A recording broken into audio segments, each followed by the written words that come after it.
আসসালামু আলাইকুম ওয়া রাহমাতুল্লাহি ওয়া বারাকাতুহু। আপনারা সবাই ভালো আছেন?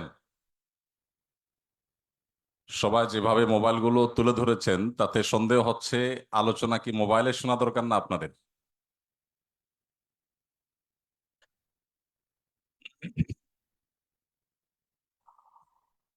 আলহামদুলিল্লাহ, আলহামদুলিল্লাহি ওয়া কাফা ওয়া সালামুন আলা ইবাদিহিল্লাযীনা ইসতাফা, আম্মা বাদ। সকল প্রশংসা সেই মহান রবের, সেই মহান মালিকের, যিনি তার জমিনে বসে তার প্রিয় রাসূলের আলোচনা শুনবার, শোনাবার তৌফিক আমাদেরকে দিয়েছেন। সেই মহান রবের কাছে অন্তরের অন্তঃস্থল থেকে গভীরভাবে কৃতজ্ঞতা জ্ঞাপন করছি, আলহামদুলিল্লাহ। অসংখ্য অগণিত দরুদ এবং শান্তির বারিধারা বর্ষণ হোক সর্বকালের সর্বশ্রেষ্ঠ সেই মহামানবের প্রতি, যিনি মানব জাতিকে দেখিয়েছেন সুখ এবং প্রকৃত শান্তির পথ, যার জীবন দর্শনকে পৃথিবীতে প্রতিষ্ঠিত করতে গিয়ে হাজার হাজার লাখ লাখ বা মিলিয়ন মিলিয়ন মানুষকে খুন হতে হয়নি, জীবন দিতে হয়নি। শান্তির বার্তা নিয়ে যিনি ইসলামের সুমহান আদর্শকে পৃথিবীর প্রান্তে প্রান্তরে পৌঁছে দিয়েছেন খুব সামান্যতম সময়ের মধ্যে, যার জীবন দর্শন তিনি শুধু আইডিয়া দেওয়ার মাধ্যমেই তার যথার্থতা, তার বাস্তবতাকে উপস্থাপন করেননি, বরং তিনি তার জীবদ্দশায় আল্লাহ সুবহানাহু ওয়া তাআলা তার প্রতি যে ওয়াহী প্রেরণ করেছেন, নাজিল করেছেন, তার প্রতিটি বিষয়কে তিনি বাস্তবায়ন করে বিশ্ববাসীকে তার ইসলামের সুমহান দিকগুলোকে চমৎকার এবং অসাধারণভাবে উপস্থাপন করে গেছেন। আল্লাহুম্মা সাল্লি আলাইহি, আল্লাহুম্মা বারিক আলাইহি। সম্মানিত উপস্থিতি, কুয়েটের সম্মানিত শিক্ষার্থীবৃন্দের উদ্যোগে আয়োজিত আজকের এই সিরাত সেমিনারের সম্মানিত সভাপতি, অত্র প্রতিষ্ঠানের সর্বোচ্চ অভিভাবক মাননীয় ভিসি মহোদয়, এবং সেই সাথে উপস্থিত আছেন অত্র প্রতিষ্ঠানের সম্মানিত শিক্ষকবৃন্দ, আমার পিতৃতুল্য মুরব্বীরা, সেই সাথে উপস্থিত আছেন আমার উস্তাজে মোহতারাম, আমার অত্যন্ত শ্রদ্ধার শিক্ষকবৃন্দ যারা খুলনা দারুল উলুমে বিভিন্ন দায়িত্বে নিয়োজিত আছেন, বিশেষ করে খুলনা দারুল উলুমের মহাপরিচালক মহোদয়। সেই সাথে উপস্থিত আছেন আকিজ গ্রুপের সম্মানিত চেয়ারম্যান এবং আদ্দিন মেডিকেল কলেজ হসপিটালের প্রতিষ্ঠাতা এবং কর্ণধার জনাব আলহাজ ডাক্তার মহিউদ্দিন হাফিজাহুল্লাহ সহ আরো অন্যান্য আমার প্রাণপ্রিয় শিক্ষার্থী ভাই এবং বন্ধুগণ। আপনারা দীর্ঘ সময় থেকে নিয়ে গুরুত্বপূর্ণ বক্তব্য শুনে আসছেন। প্রয়োজন আসলে আমল করা। আমরা যারা নিজেদেরকে মুসলিম পরিচয়ে পরিচিত করি, আল্লাহ সুবহানাহু ওয়া তাআলার কাছে কৃতজ্ঞতা জ্ঞাপন করছি, মুসলিম হিসেবে আমরা অনেকেই ইসলামের যে সমস্ত বিষয়গুলো আমরা জানি বুঝি সেগুলো আমাদের জীবনে বাস্তবায়ন করি না। অর্থাৎ আমরা যতটা মুসলিম পরিচয় দিতে গর্ববোধ করি, মুসলিম হিসাবে আমাদের করণীয় কাজগুলো করতে আমরা ততটা স্বাচ্ছন্দ্য বা আনন্দ অনুভব করি না।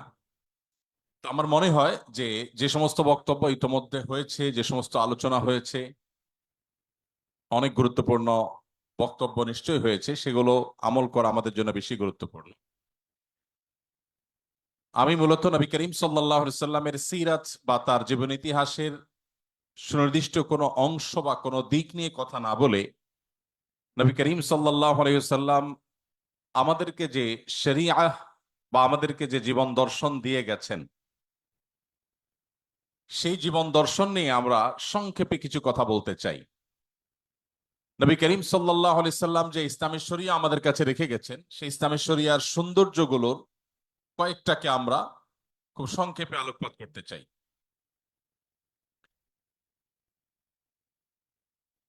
সর্বপ্রথম যে বিষয়ে কথা বলতে চাই তা হলো আল্লাহ সুবহানাহু ওয়া তাআলা আমাদেরকে যে ইসলামের সুমহান আদর্শের অনুসারী করেছেন, আমরা বেশিরভাগ মানুষ, আমরা বেশিরভাগ মুসলমান, আমরা মুসলিম বাই চান্স, জন্মের সূত্রে মুসলমান, বাবা মা মুসলমান, সেই হিসাবে আমরা মুসলমান। আমাদের পৃথিবীর অনেক কিছুকে জানার, বোঝার, শেখার সুযোগ হলেও যে ইসলাম আমার অনন্তকালের সুখ কিংবা দুঃখের ফয়সালা করবে, যে ইসলামের ভিত্তিতে আমার জান্নাত কিংবা জাহান্নামের সিদ্ধান্ত হবে, সেই ইসলাম সম্পর্কে একটু সময় নিয়ে পড়াশোনা করবার মতো সুযোগ আমাদের অনেকেরই হয়নি। যার কারণে ইসলামটা আমাদের কাছে অন্য 10টি মানুষের তৈরি করা ধর্মের মতো গতানুগতিক ধর্ম। এটা নিয়ে যদি আমরা একটু পড়াশোনা করার সুযোগ করতে পারি, আমরা যদি কোরআনটাকে একটু স্টাডি করতে পারি, আমরা যদি প্রিয় নবী সাল্লাল্লাহু আলাইহি সাল্লামের জীবনীটাকে একবার অন্তত শুরু থেকে শেষ পর্যন্ত পড়ে দেখতে পারি, আমরা যদি নবী করিম সাল্লাল্লাহু আলাইহি সাল্লাম এবং খোলাফায়ে রাশেদা তথা ইসলামের সোনালী যুগের স্বর্ণ মানবদের ইতিহাস একটু ঘেঁটে দেখতে পারি, তাহলে সেক্ষেত্রে আমাদের ইসলামটা গতানুগতিক না হয়ে ইসলামটা হবে আমাদের যথাযথ, এবং ইসলাম চর্চা করাটা হবে আমাদের জন্য তৃপ্তির, আনন্দের, এবং সেটি আমাদেরকে মানসিক প্রশান্তি এনে দিবে ইনশাআল্লাহ তাআলা। প্রিয় নবী সাল্লাল্লাহু আলাইহি সাল্লাম যে শরীয়ত আমাদের সামনে উপস্থাপন করে গেছেন, তার এই শরিয়ার যে সৌন্দর্য আছে সেগুলো নিয়ে আলোকপাত অনেক দীর্ঘ সময় নিয়ে করা যাবে। আমরা শুধু মোটা দাগে একটি বিষয় বলি, মুহাম্মদ সাল্লাল্লাহু আলাইহি সাল্লাম পৃথিবীকে কি দিয়ে গেছে। বিশেষ করে বিজ্ঞানের এই পৃথিবীতে, আপনারা সবাই সায়েন্সের ছাত্র, বিজ্ঞান মানুষের জীবন মানকে অনেক সহজ করেছে, উন্নত করেছে, অনেক কিছু দিয়েছে।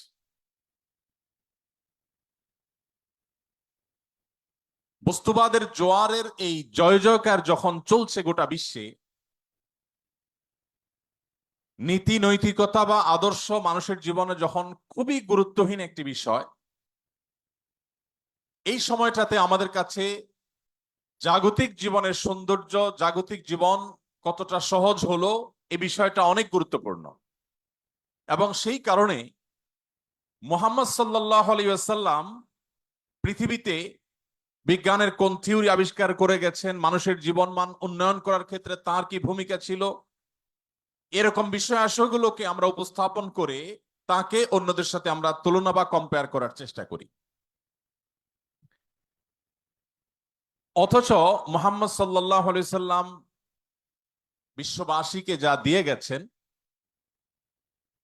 তার অনুসারীরা, মুসলিম শাসকগণ, সোনালী যুগের স্বর্ণ মানবগণ, বিশেষ করে খোলাফা রাশেদা সহ তৎপরবর্তী যে মহান ব্যক্তিত্বগণ ছিলেন, তারা বিশ্বকে কি দিয়ে গেছে সেটার মূল্য কতখানি, এটা কোনো সংক্ষিপ্ত সময়ের বক্তব্য দিয়ে আসলে অনুধাবন করা সম্ভব নয়। আমি একটি বই রেকমেন্ড করতে চাই, যদি আপনাদের হাতে সময় থাকে। ভারতবর্ষের একজন বড় মনীষী ছিলেন, একজন বড় ইসলামিক স্কলার ছিলেন, ভারতের লখনৌর নদওয়াতুল উলামার সৈয়দ আবুল হাসান আলী আন-নাদবী রাহিমাহুল্লাহ, যিনি পশ্চিমের বড় বড় বিশ্ববিদ্যালয়গুলোতে একজন আলেম এবং ইতিহাসের ছাত্র হয়েও অতিথি লেকচারার হিসাবে বিভিন্ন সময় লেকচার দিতেন। মুসলিম বিশ্বের নোবেল খ্যাত বাদশাহ ফয়সাল অ্যাওয়ার্ড পাওয়া ভারতবর্ষের কয়েকজন ক্ষণজন্মা মনীষীদের একজন ছিলেন। তার লেখা একটা বই, মাযা খাসিরাল আলামু বিইনহিতাতিল মুসলিমিন, বইটি তিনি আরবিতে লিখেছেন। এই বইয়ের ভূমিকা তিনি লিখেছেন যে এই বই যখন আমি আরবি ভাষায় লিখি, তখনও পর্যন্ত আমি কোনো আরাবিয়ানের সাথে আমার সাক্ষাৎ হয়নি, এবং কোনো আরব দেশে অন্য কোনো কাজে তো বটেই, এমনকি হজ বা ওমরা করার যাওয়ার সুযোগও আমার হয়নি। তার বয়স ছিল সম্ভবত তখন 17 কি 18। এই বয়সে তিনি যে বই লিখেছেন মাযা খাসিরাল আলাম বিইনহিতাতিল মুসলিমিন আরবিতে, সেই বই নাই মিডল ইস্টের এমন কোন সমৃদ্ধ লাইব্রেরি একটিও খুঁজে পাওয়া দুঃসাধ্য হবে। আমি 10-10টি বছর মিডল ইস্টে কাটিয়েছি। মিডল ইস্টের যে সমস্ত ভাইরা সেখানে পড়াশোনা করছেন, বা মধ্যপ্রাচ্যের বিভিন্ন বিশ্ববিদ্যালয়গুলো, বিভিন্ন শিক্ষা প্রতিষ্ঠানগুলো, বিভিন্ন লাইব্রেরি সম্পর্কে ন্যূনতম ধারণা রাখেন এমন যে কেউ বলতে পারবেন। সংক্ষেপে তাকে আলিমিয়া নদবী বলা হয়। আলিমিয়া নদবীর এই বইটি নেই এরকম কোন লাইব্রেরি সেখানে খুঁজে পাওয়া কঠিন হবে। খোদ সৌদি আরবের একাধিক মিনিস্ট্রি সরকারি খরচে, আরো বহু আগের কথা বলেছি, প্রতিযোগিতা করে ওয়াজারাতুস সাকাফাত ওয়াল ইআলাম, সংস্কৃতি বিষয়ক মন্ত্রণালয়, ওয়াজারাতুশ শুউনুল ইসলামিয়া, ধর্ম বিষয়ক মন্ত্রণালয়, ইসলামিক অ্যাফেয়ার্স বিষয়ক মন্ত্রণালয়, একাধিক মিনিস্ট্রি প্রতিযোগিতা করে তার এই বই লক্ষ লক্ষ কপি প্রিন্ট করে বিতরণ করেছে। এটি অতীতের কথা বলছি আমি, বর্তমানের কথা নয়। সৈয়দ আবুল হাসান আলী নদভী রহমতুল্লাহ আলাইহি তার এই বইয়ে প্রমাণ করেছেন পৃথিবীর চালকের আসনে যখন মুসলমানরা ছিল তখন পৃথিবী কি পেয়েছে, আর আজ পৃথিবীর চালকের আসনে মুসলমানরা নেই তাতে পৃথিবী কি হারিয়েছে। এটাই হলো তার আলোচনার টপিক এই বইয়ের। এই বইটি বাংলা অনুবাদ হয়েছে, ইসলামিক ফাউন্ডেশন থেকে অনুবাদ করা হয়েছে। আবু সাইদ মোহাম্মদ ওমর আলী ইসলামিক ফাউন্ডেশন একজন পরিচালক ছিলেন, এই অঞ্চলের মানুষ, চুয়াডাঙ্গার মানুষ, তিনি অনুবাদ করেছেন। মাওলানা আবু তাহের মেজবাহ অনুবাদ করেছেন, আরো একাধিক মানুষ অনুবাদ করেছেন। এই বইটি বাংলা অনুবাদ হয়ে গেছে, ইংলিশে, বিভিন্ন ভাষায় আছে। আপনি মুসলমানের সন্তান হিসেবে এই বইটি যদি একবার পড়েন, আমার বিশ্বাস যে ইসলামের সোনালী যুগের স্বর্ণ মানবদের যে অবদান মানব জাতির প্রতি ছিল সে সম্পর্কে আপনি কিঞ্চিত হলেও ধারণা পাবেন। আমাদের দুর্ভাগ্যের বিষয় হলো আমরা সাবকন্টিনেন্টের মুসলমানরা, বিশেষ করে আমরা শুনে শুনে মুসলমান হতে অনেক বেশি পছন্দ করি, স্বাচ্ছন্দ্য বোধ করি। আমরা ঘন্টাকে ঘন্টা ওয়াজ শুনতে খুব পছন্দ করি। পছন্দের বক্তার বক্তব্য 2-3 ঘন্টা 4 ঘন্টা শুনতে আমাদের কষ্ট হয় না। রাত 12টা-1টা পর্যন্ত এদেশে বহু ওয়াজ মাহফিল হয়, কিন্তু 1 ঘন্টার জন্য আমরা কোনো গুরুত্বপূর্ণ বই পড়ার সময় বেশিরভাগ ক্ষেত্রে বের করতে পারি না। আমার সামনে আপনারা যারা উপবিষ্ট আছেন, আমি আমার সময় তো শিক্ষার্থীবৃন্দদেরকে বলছি, আপনাদের এই বয়সে ছাত্র জীবনে অবসর সময় আপনারা চাইলে একটু সময় বের করতে পারেন। আমি শুধু আজ এই সিরাত সেমিনারের মাধ্যমে আপনাদেরকে উদাত্ত আহ্বান রেখে যেতে চাই, আপনার জীবনে একটি বারের জন্য হলেও পুরো কোরআনে কারিমের শুরু থেকে শেষ পর্যন্ত বুঝে বুঝে পড়ার চেষ্টা করবেন। নবী করিম সাল্লাল্লাহু আলাইহি সাল্লামের জীবনী, যে কোনো একটা জীবনী গ্রন্থ, সমৃদ্ধ কোনো একটা জীবনী গ্রন্থ, এটা শুরু থেকে শেষ পর্যন্ত কমপক্ষে একবার পড়ার চেষ্টা করবেন। এই দুটি কাজ করবার পর আপনি মুসলিম হিসাবে, মুসলমান হিসাবে এই দুটি পাঠের আগের আপনার যে অবস্থান এবং তার পরের যে অবস্থান, এই দুটির মধ্যে আকাশ এবং পাতাল পার্থক্য আপনি নিজে অনুভব করতে পারবেন। আমরা সেই ধর্মের অনুসারী যেই ধর্ম 1450 বছর আগে আমাদেরকে নির্দেশ করেছে, প্রথম নির্দেশ, ইকরা বিসমি রাব্বিকাল্লাযী খালাক, পড়ো তোমার প্রভুর নামে যিনি তোমাকে সৃষ্টি করেছেন, তার নামে তুমি পড়ো। আল্লাহ সুবহানাহু ওয়া তাআলা গোটা কোরআন জুড়ে বহু আদেশ করেছেন, বহু নিষেধ করেছেন, বহু দৃষ্টান্ত উপস্থাপন করেছেন, বহু ইতিহাস পর্যালোচনা করেছেন, কিন্তু পুরো কোরআন জুড়ে যত আদেশ নিষেধই থাকুক না কেন, প্রথম আদেশ আল্লাহ করেছেন পড়ো। এই যে পড়ার নির্দেশ, জ্ঞান অর্জন করবার নির্দেশ আল্লাহ সুবহানাহু ওয়া তাআলা প্রথম করেছেন, এটি 2024 সালের ঘটনা নয়। এটি আজ থেকে প্রায় 1500 বছর আগের ঘটনা।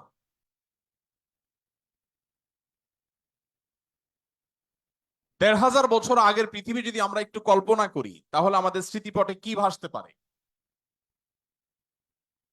আমরা আমাদের দেশের প্রেক্ষাপটে যদি বলি, সময়ত শিক্ষক বৃন্দ বা যারা সিনিয়র আছেন, 40 বা 50 প্লাস যাদের এইজ হয়ে গেছে, তারা বলতে পারবেন যে আমাদের এদেশেও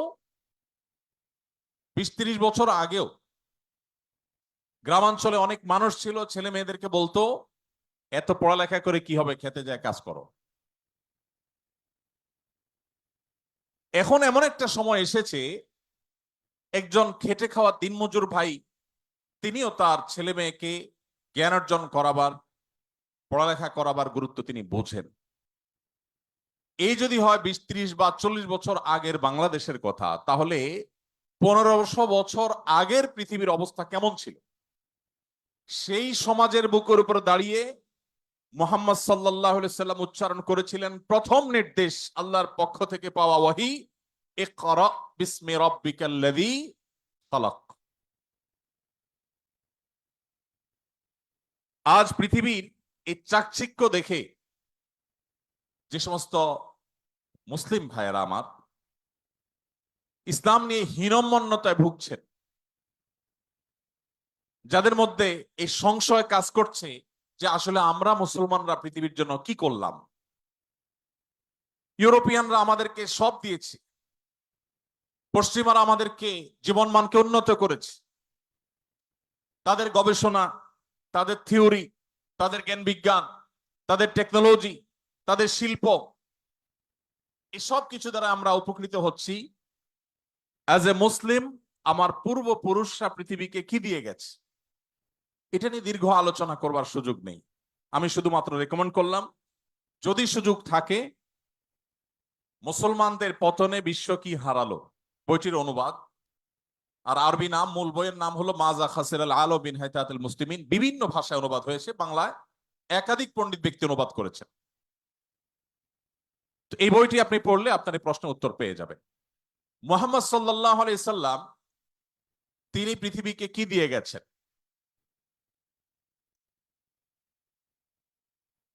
নবী করিম সাল্লাল্লাহু আলাইহি ওয়াসাল্লাম যে শরিয়া আমাদের সামনে রেখে গেছেন, তার যে জীবন দর্শন, আল্লাহর পক্ষ থেকে পাওয়া ওহীর ভিত্তিতে যে জীবন দর্শন, এটা যিনি রেখে গেছেন, এর মাধ্যমে মানবতাকে মর্যাদার সর্বোচ্চ আসনে তিনি আসীন করে গেছেন। কিভাবে? আপনারা জানেন, নবী করিম সাল্লাল্লাহু আলাইহি সাল্লামের আবির্ভাবের পূর্বে তখনকার আরবে, তখনকার মধ্যপ্রাচ্যে মানুষ মানুষের দাস ছিল। মানুষ নিজের হাতে প্রতিমা তৈরি করে তাকে পুজো করত, মানুষ বিভিন্ন পাথরকে পুজো করত, মানুষ বিবস্ত্র হয়ে পবিত্র কাবা ঘরের চারপাশে প্রদক্ষিণ করাকে ইবাদত মনে করত। হেন কোনো কুসংস্কার নাই যে তখনকার মধ্যপ্রাচ্যে, আরবে, মক্কার মানুষদের মধ্যে, মুশরিকদের মধ্যে ছিল না। নবী করিম সাল্লাল্লাহু আলাইহি সাল্লাম এসে মানুষকে আহ্বান করলেন, ইয়া আইয়ুহান নাস, হে বিশ্ববাসী, হে মানব সম্প্রদায়, কুলু লা ইলাহা ইল্লাল্লাহ তুফলিহু, তোমরা একত্ববাদের সাক্ষ্য দাও। মানুষের সৃষ্টিকর্তা আল্লাহ ছাড়া মানুষের এই ললাট, মানুষের এই কপাল, মানুষের এই শির কারোর সামনে অবনত হতে পারে না। এটা মানবতার সবচেয়ে বড় অপমান, মানবতার সবচেয়ে বড় অসম্মান, যে মানুষ কোন মানুষের, মানুষ কোন গাছের, মানুষ চন্দ্রের, মানুষ সূর্যের, মানুষ কোন সৃষ্টির সামনে তার মাথাকে নত করবে। এটা মানবতার জন্য অপমান। মানবতার এই শির শুধুই তার রব, তার সৃষ্টিকর্তার সামনেই অবনত হবে, আর কারোর সামনে নয়। মানব জাতিকে সম্মান এবং মর্যাদার এই জায়গাটিতে মুহাম্মদ সাল্লাল্লাহু আলাইহি সাল্লাম রেখে গেছেন মানুষকে। তিনি শুধুমাত্র মানুষকে এই তাওহীদের দাওয়াত দিয়ে ক্ষান্ত হয়েছেন তা নয়, তার এই দাওয়াতকে তিনি অত্যন্ত বলিষ্ঠভাবে, অত্যন্ত শক্তিশালীভাবে স্টাবলিশ করে গেছেন অত্যন্ত স্বল্পতম সময়।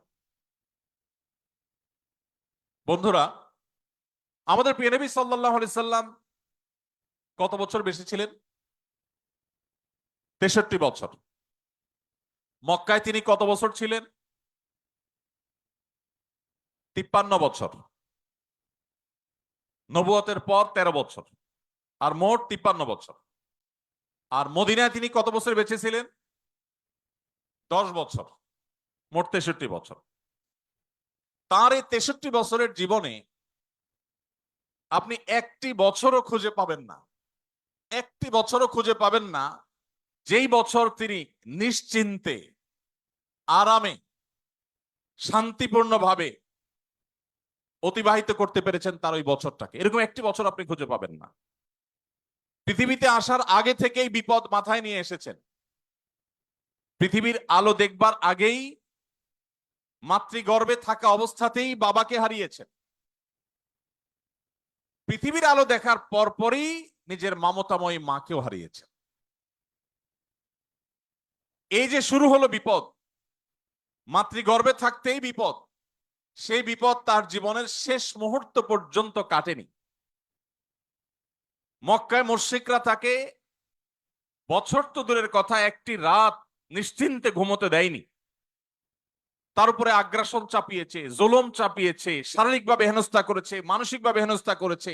যারা তার কথা শুনেছে তাদের প্রতি অবরোধ আরোপ করেছে, 3 বছরের অবরোধ। সেই অবরোধ কি আজকের পৃথিবীতে যে অবরোধ চলছে এরকম কোন অবরোধ না। সে অবরোধ ছিল অত্যন্ত ভয়ঙ্কর অবরোধ। সে অবরোধ আজকের জেলখানার মতো নয়। সে অবরোধে মক্কার সমস্ত মুশরিকেরা মুহাম্মদ সাল্লাল্লাহু আলাইহি সাল্লামের প্রতি ঈমান আনা সামান্য সংখ্যায় গোনা যাবে কয়েকজন মানুষ, তাদের সাথে এমন ভাবে অবরোধ করেছে যে কেউ তাদের সাথে কোনো কথাবার্তা বলবে না, কেউ কোনো কেনাবেচা করবে না, কেউ কোনো লেনদেন করবে না, কেউ কোনো বিবাহ শাদী করবে না। 1450-1500 বছর আগের যে পৃথিবী ছিল, তখনকার যে সমাজ ব্যবস্থা ছিল, সেই সমাজে 50-60 জন বা 100 জন মানুষকে যদি গোটা সমাজের সমস্ত মানুষ এইভাবে বয়কট করে, তার বেঁচে থাকা অলমোস্ট অসম্ভব প্রায়। আজকের পৃথিবীতে এরকম অনেক অবরোধকে ডিঙ্গিয়েও মানুষ টিকে থাকতে পারে, কিন্তু তখনকার বাস্তবতায় মানুষ মানুষের উপরে এতটা নির্ভরশীল ছিল যে টিকে থাকাটা দায় ছিল। নবী করিম সাল্লাল্লাহু আলাইহি সাল্লাম সেই সময় পার করেছেন। সাহাবীরা ওই সময় গাছের পাতা খেয়ে, পশুর চামড়া শুকিয়ে, সেসব খেয়ে তারপর তাদের জীবনকে ধারণ করতে হয়েছে। সে আলোচনা অনেক দীর্ঘ হবে। আমি শুধু এটুকু বলতে চাই যে প্রিয় নবী সাল্লাল্লাহু আলাইহি সাল্লামকে একটি রাতের জন্য নিশ্চিন্তে, আরামে তাকে ঘুমোতে দেয়া হয়নি। তিনি যখন মক্কায় থাকতে না পেরে আল্লাহর নির্দেশে মদিনায় হিজরত করে চলে গেলেন, সেখানেও তাকে শান্তিতে থাকতে দেয়া হয়নি। কখনো বদর এসেছে, কখনো উহুদ, কখনো খন্দক, কখনো তাবুক। একটি বছর তাকে নিশ্চিন্তে থাকতে দেয়া হয়নি। এত বাধার মধ্যে একজন মানুষের জীবন যেখানে বাঁচাটাই দায়, পৃথিবীতে টিকে থাকাটাই যেখানে দায়, সেখানে মুহাম্মদ সাল্লাল্লাহু আলাইহি সাল্লাম কি করেছেন? মাত্র 10 বছর মদিনায় সুযোগ পেয়েছেন কাজের। এত বাধার মধ্যে থেকেও তার কাজকে তিনি এত সূক্ষ্মভাবে, এত সুচারুরূপে কাজটি সম্পাদন করেছেন যে 10 বছরে তিনি তার মিশনকে, তাওহীদ এবং একত্ববাদের দাওয়াতকে, ইসলামকে পৃথিবীর প্রান্তে প্রান্তরে প্রতিটি জায়গায় পৌঁছাবার ব্যবস্থা করে তার মিশনকে পাতাল থেকে আকাশে তুলে রেখে তারপর দুনিয়া থেকে গেছেন।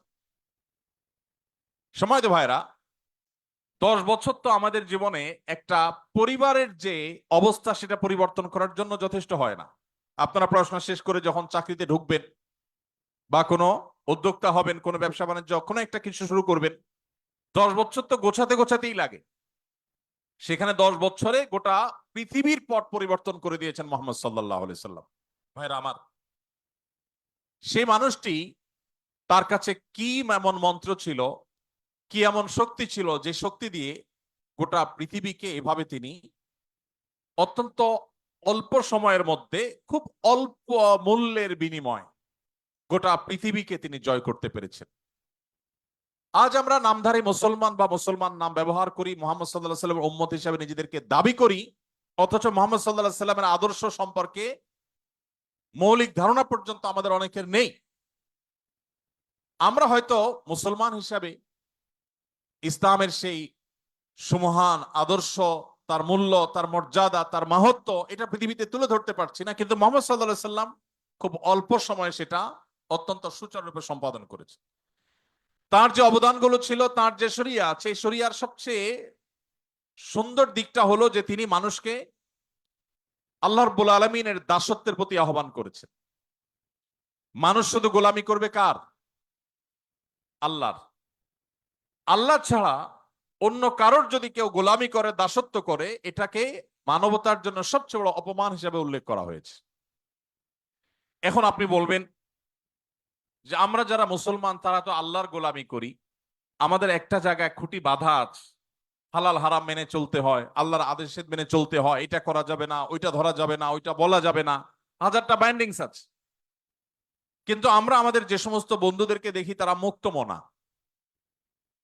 পশ্চিমা পৃথিবীর যে সমস্ত মানুষজনকে দেখি তারা কোনো ধর্মীয় বাইন্ডিংস এর মধ্যে নাই, তারা তো আমাদের চাইতে আরো বেশি স্বাধীন। আমরা কোন সৃষ্টির দাসত্ব করি না, শুধু আল্লাহর দাসত্ব করি। তারা তো আল্লাহরও দাসত্ব করে না, সৃষ্টিরও করে না, তাহলে তো আমাদের চাইতে আরো বেশি তারা স্বাধীন হয়ে গেল। আসলে কি তাই? নবী করিম সাল্লাল্লাহু আলাইহি সাল্লামের বিভিন্ন হাদিস যদি আপনি পাঠ করেন, আপনি দেখবেন তিনি মানুষকে দুই ভাগে ভাগ করেছেন। এক শ্রেণী মানুষ আল্লাহর দাসত্ব করে, আরেক শ্রেণী মানুষ নিজের প্রবৃত্তির দাসত্ব করে। পৃথিবীতে দাস ছাড়া কেউ নেই, সবাই দাসত্ব করে। কিছু মানুষ নিজের সৃষ্টিকর্তার দাসত্ব করে, আর কিছু মানুষ নিজের অজান্তে নিজের নফস বা প্রবৃত্তির দাসত্ব করে। যিনি বলছেন আমি আল্লাহ তাআলার আনুগত্য কেন, কারোর কথা শুনি না, আমার মনে যা চায় তা করি, তিনি তার মনের গোলামি করেন এবং তার মন তাকে যখন যেদিকে যখন ঘুরায় তখন সে সেদিকে ঘুরে। আল্লাহ রাব্বুল আলামিনের গোলামি যারা করেন তাদের এই দাসত্ব, এটা তাদের মনে কখনো সংকীর্ণতা তৈরি করে না। সাধারণত দাসত্ব তো অনেক বড় কথা, কেউ কারোর অধীনে থাকতে মানুষ খুব বিশেষ স্বাচ্ছন্দ্য বোধ করে না। সৃষ্টিগতভাবে মানুষ চায় যে নিজের মতো চলতে, কারোর খবরদারি, কারোর কর্তৃত্বের অধীনে থাকা মানুষের কাছে কখনোই ভালো লাগে না। কিন্তু আল্লাহ রাব্বুল আলামিনের দাসত্ব, এটা যদি কেউ প্রকৃত অর্থে অবলম্বন করে থাকে, এটার এক্সারসাইজ যদি কেউ করে, এটার চর্চা যদি কেউ করে, তাহলে এই লোক আল্লাহর দাসত্ব করেও মানসিক যে প্রশান্তি এবং সুখ অনুভব করে, পৃথিবীর তথাকথিত মুক্তমনা, কোন ধর্মের অনুসরণ ছাড়া, সৃষ্টিকর্তার বিশ্বাস থেকে মুক্ত থেকে পৃথিবীতে মানুষ কখনো এতটা মানসিক সুখ বা শান্তি পেতে পারে না। আপনি নিজে আল্লাহ রাব্বুল আলামিনের দাসত্ব যদি কিছু কাল করে দেখেন, ফার্সি ভাষায় একজন কবি বলেছেন, সালেহাতু সঙ্গে বুদি দিল খারাস আজমুদে এক জামানা খাকে বাস। বহুকাল তো আপনি পাথর হয়েছিলেন, মনে যা চেয়েছে তা করে বহুকাল বেরিয়েছেন, কিছু কালের জন্য পরীক্ষা করে হলেও একটু মাটি হয়ে দেখুন, আল্লাহ সুবহানাহু ওয়া তাআলার গোলামি এবং দাসত্বকে অবলম্বন করে দেখুন।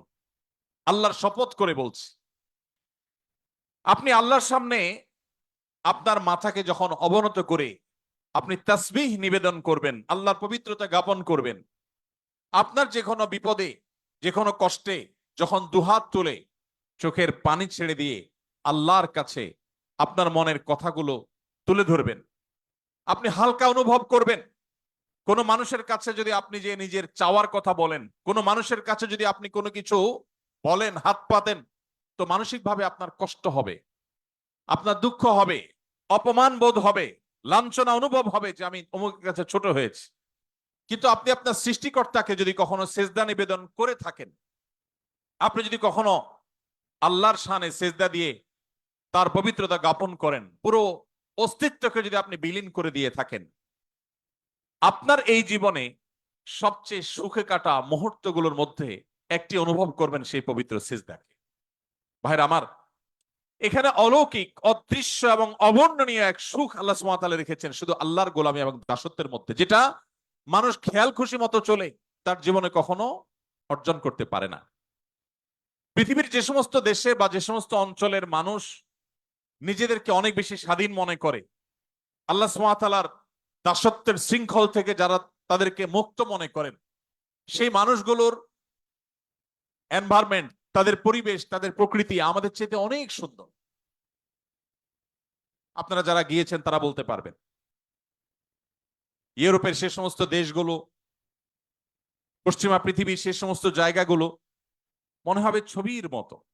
গোটা দেশ লেক আর রং বেরঙের গাছে পরিপূর্ণ, মনে হবে যে সে জান্নাতের যে বিবরণ শুনেছি দুনিয়াতে তার একটা নমুনা যেন। এত চমৎকার প্রকৃতি। অর্থনৈতিকভাবে সে রাষ্ট্র, সে সমাজ এতটা বলিষ্ঠ যে তাদের অভাব বলতে কিচ্ছু নেই। তাদের অবকাঠামো এত সুন্দর, এত চমৎকার যে কোনো রাস্তাঘাট, কোনো কালভার্ট, কোনো বিল্ডিং, কোনো স্থাপনা, কোনো জায়গায় আপনি ত্রুটি খুঁজে পাবেন না, খুঁত খুঁজে পাবেন না। যেদিকে চোখ যাবে শুধু নিখুঁত আর নিখুঁত দেখতে পাবেন। এত ডিসিপ্লিন, এত শৃঙ্খলা, মুগ্ধ হওয়ার মতো সব কিছু সেখানে আছে। এবং প্রতি বছর একবার করে বিশ্বের সুখী দেশের তালিকা হয়, সে তালিকায় তারা শীর্ষে থাকে। 1, 2, 3, 4, 5, 6 সব তাদের দখলে থাকে, সবচেয়ে সুখী দেশ। ইন্টারেস্টিং বিষয় হলো সবচেয়ে সুন্দর অবকাঠামো, সবচেয়ে সুন্দর প্রকৃতি, সবচাইতে অর্থনৈতিকভাবে বলিষ্ঠ দেশ, অপরাধ প্রবণতা সবচেয়ে কম, সবচেয়ে ডিসিপ্লিন এবং সুশৃঙ্খলার দেশ, এমনকি সুখী দেশের তালিকায় শীর্ষে থাকা দেশগুলো, সেগুলোতে আপনি যদি খোঁজ খবর নেন, একটু গুগল করে দেখেন, আপনি দেখবেন আত্মহত্যার প্রবণতা পৃথিবীর সবচাইতে বেশি। অথচ আফ্রিকাতে আপনি মুসলিমদের দেখবেন মাসকে মাস খাবার পাচ্ছে না। তাদের দেশের মাটির নিচে থাকা খনিজ সম্পদ পৃথিবীর মোড়ল দেশগুলো লুণ্ঠন করছে শান্তি রক্ষার নামে, যেটা ওপেন সিক্রেট, আপনারা সবাই জানেন। শান্তি রক্ষার নামে ওই আফ্রিকার গরিব মুসলিম দেশগুলোর খনিজ সম্পদগুলো লুট করছে পৃথিবীর মোড়লরা, যারা আমাদেরকে সকাল বিকাল মানবতার জিকির আর ফিকির শোনায়, সবক শোনায়, যাদের দেখে আমরা মুগ্ধ হই, যাদের দেখে আমরা অবাক হই, তাদের মতো হওয়ার জন্য আমরা লালায়িত থাকি। সেই ভদ্রবেশী মানুষগুলো আফ্রিকার ওই সমস্ত দেশগুলোকে লুটে পুটে খাচ্ছে, যেটা ওপেন সিক্রেট, আজকের পৃথিবীতে জানে না এমন মানুষ পাওয়া কঠিন। ভাইরা আমার, ওই মানুষগুলো সবই আছে, পৃথিবীর মোড়লগিরি মাতবরি সবই তাদের কাছে আছে, কিন্তু মানসিক শান্তি নাই। আফ্রিকার ওই গরিব অঞ্চলের মুসলমানদেরকে আপনি দেখবেন মানসিকভাবে তারা অনেক বেশি শান্তিতে আছে, তাদের মধ্যে আত্মহত্যার প্রবণতা অনেক কম। এমনকি আমাদের মতো এরকম গরিব দেশ, যে দেশটির হাজারটা সমালোচনা করার দিক পাবেন আপনি, অথচ আমাদের এই প্রিয় স্বদেশেও আপনি তাদের মতো আত্মহত্যার প্রবণতা দেখবেন না। আপনি যদি জাপানে, কোরিয়াতে যান, পৃথিবীর সবচেয়ে সভ্য ভদ্র মানুষ বলা হয় জাপানিজদেরকে, কোরিয়ানদেরকে, তাদেরও একই অবস্থা, এত সুন্দর নেচার, সবকিছু সুন্দর, কিন্তু কেউ বাঁচতে চায় না, মানসিক সুখ নাই। তাদের জীবন তারা কতটা উপভোগ করতে পারছেন, এটা নিয়ে আপনি যদি একটু উন্মুক্ত মনে স্টাডি করেন, আপনার কাছে দিন আলো মতো পরিষ্কার হয়ে যাবে।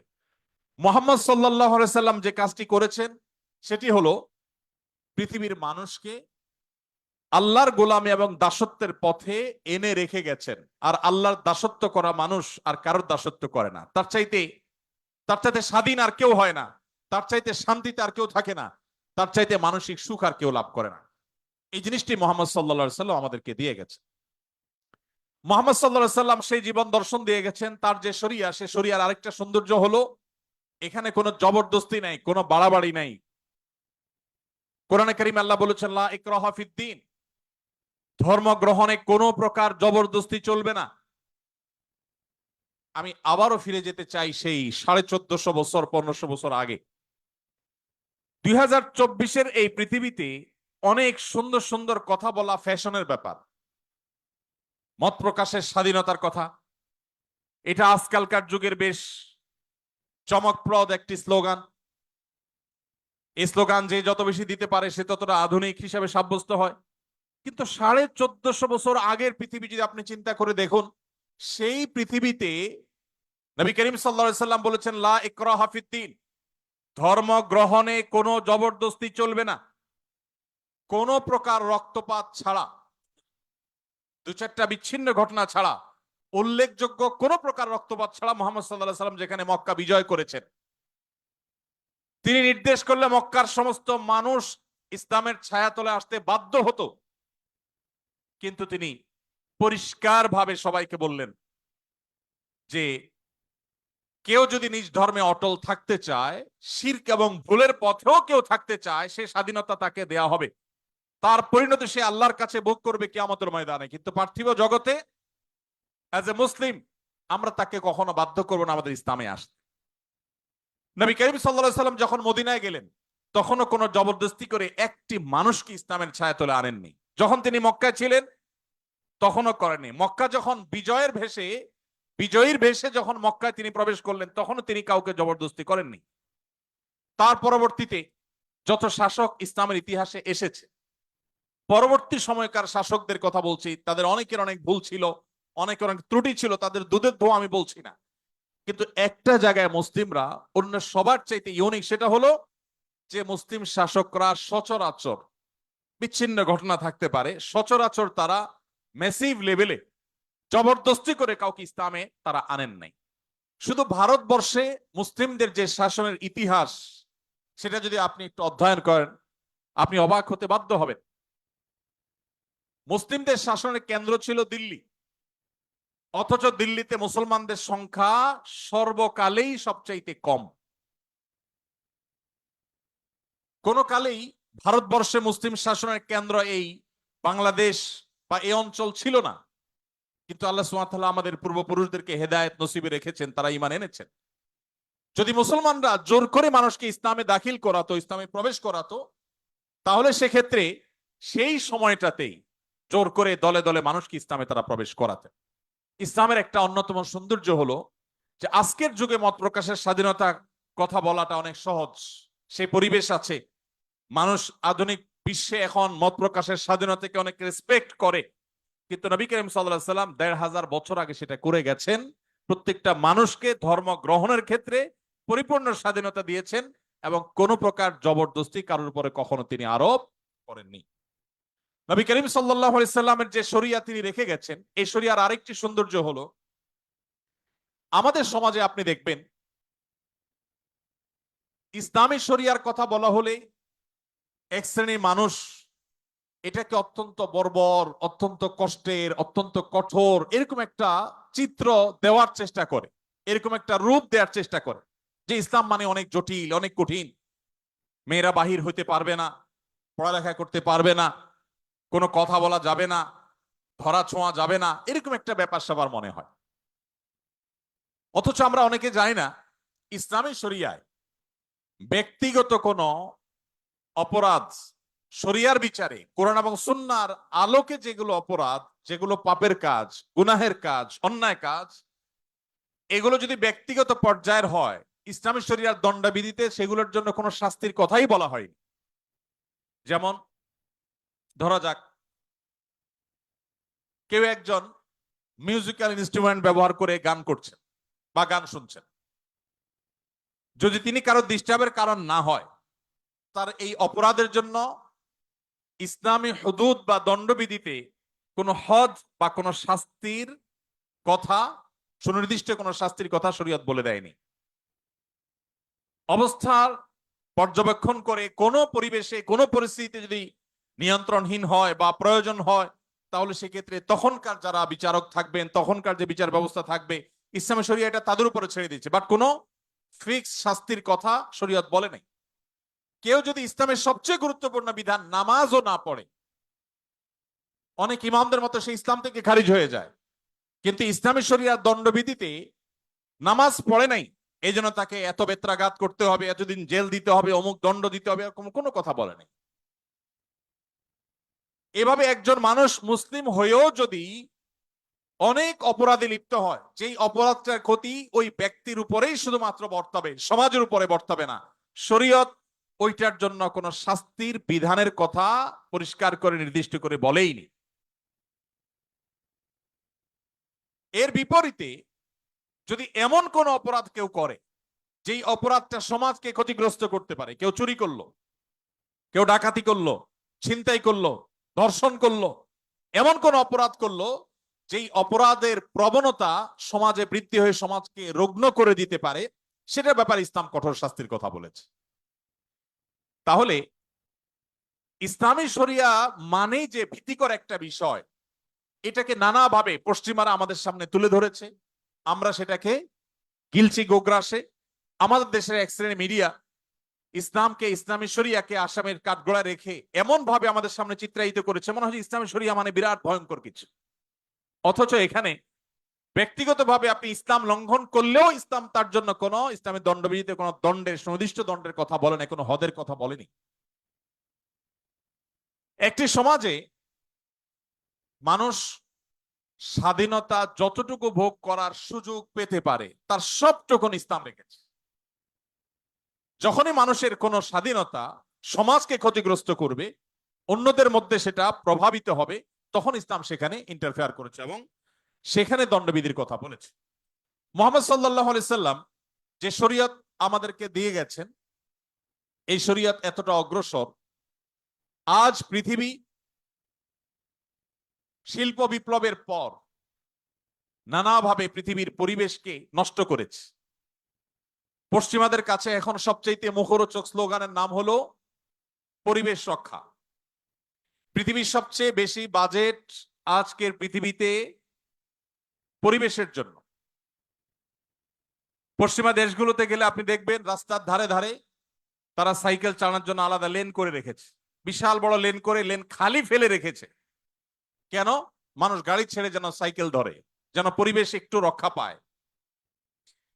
পরিবেশ রক্ষার জন্য এখন বহু চিৎকার চেঁচামাচি, বহু আহাজারি, বহু কান্নাকাটি আপনি শুনতে পাচ্ছেন।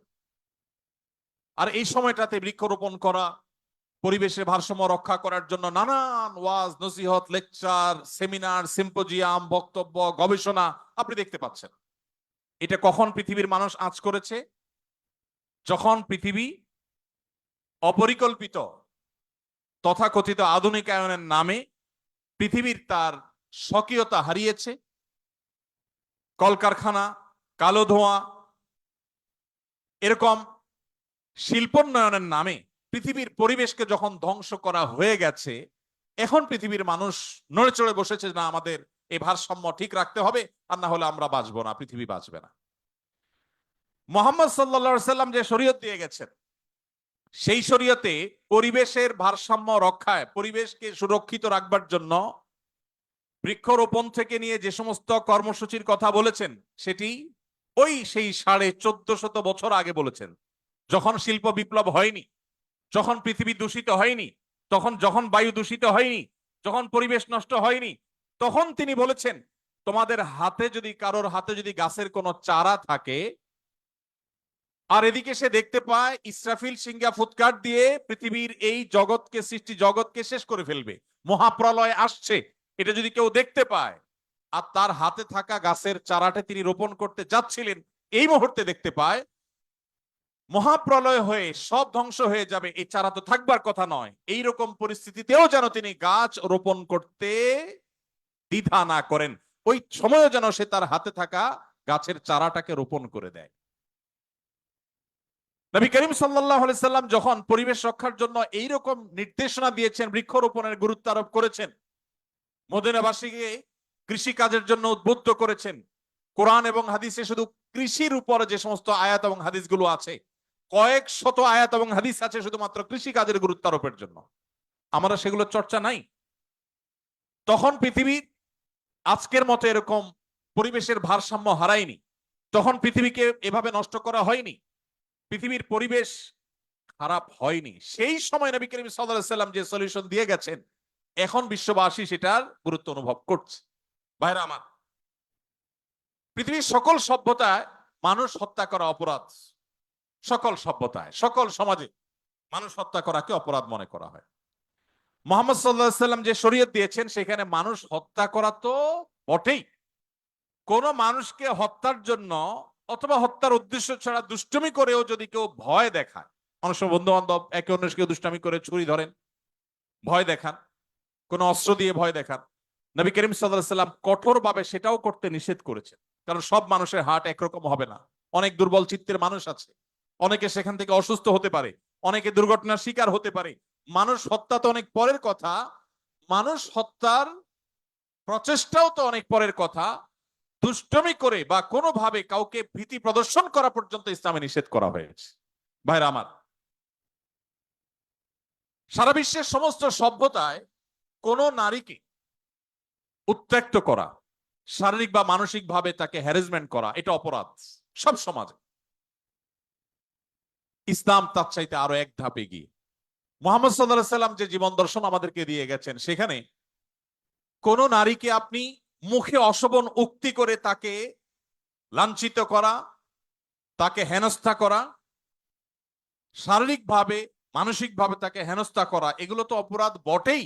ইসলাম আরো এক ধাপ এগিয়ে বলছে, কোন নারীর সৌন্দর্য অবলোকন করে মনে মনে তুমি যদি তাকে রেপ করো, মনে মনে যদি তাকে নিয়ে তুমি বাজে নোংরা চিন্তা করো, জঘন্য কল্পনা করো, ধর্ষণ করো, তাহলে সেটাও অপরাধের খাতায় গণ্য হবে। পৃথিবী যেটাকে অপরাধ মনে করে না, একজন নারী তার সৌন্দর্য দেখে মনে মনে আপনি বাজে চিন্তা করলেন, মনে মনে খারাপ চিন্তা করলেন, আপনি কল্পনা এবং জল্পনার জগতে আপনি তাকে ধর্ষণ করলেন।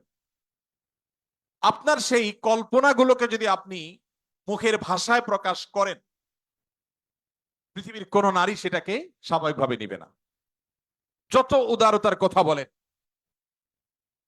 কোন অমুসলিম নারীও এটাকে কখনো স্বাভাবিকভাবে নিবে না। আপনি যেটা মনের কল্পনার জগতে তাকে নিয়ে ভাবছেন, সে নোংরা কথাটা যদি মুখে প্রকাশ করেন, আপনাকে সুযোগ পেলে সে জুতা পিটা করবে। তার সেই অধিকার, এই যে মনে মনেও কেউ তাকে নিয়ে বাজে চিন্তা করতে পারবে না, এটা পৃথিবীর কোন সভ্যতা সংরক্ষণ করে নাই, ইসলাম সংরক্ষণ করেছে। কিভাবে ইসলাম সংরক্ষণ করেছে?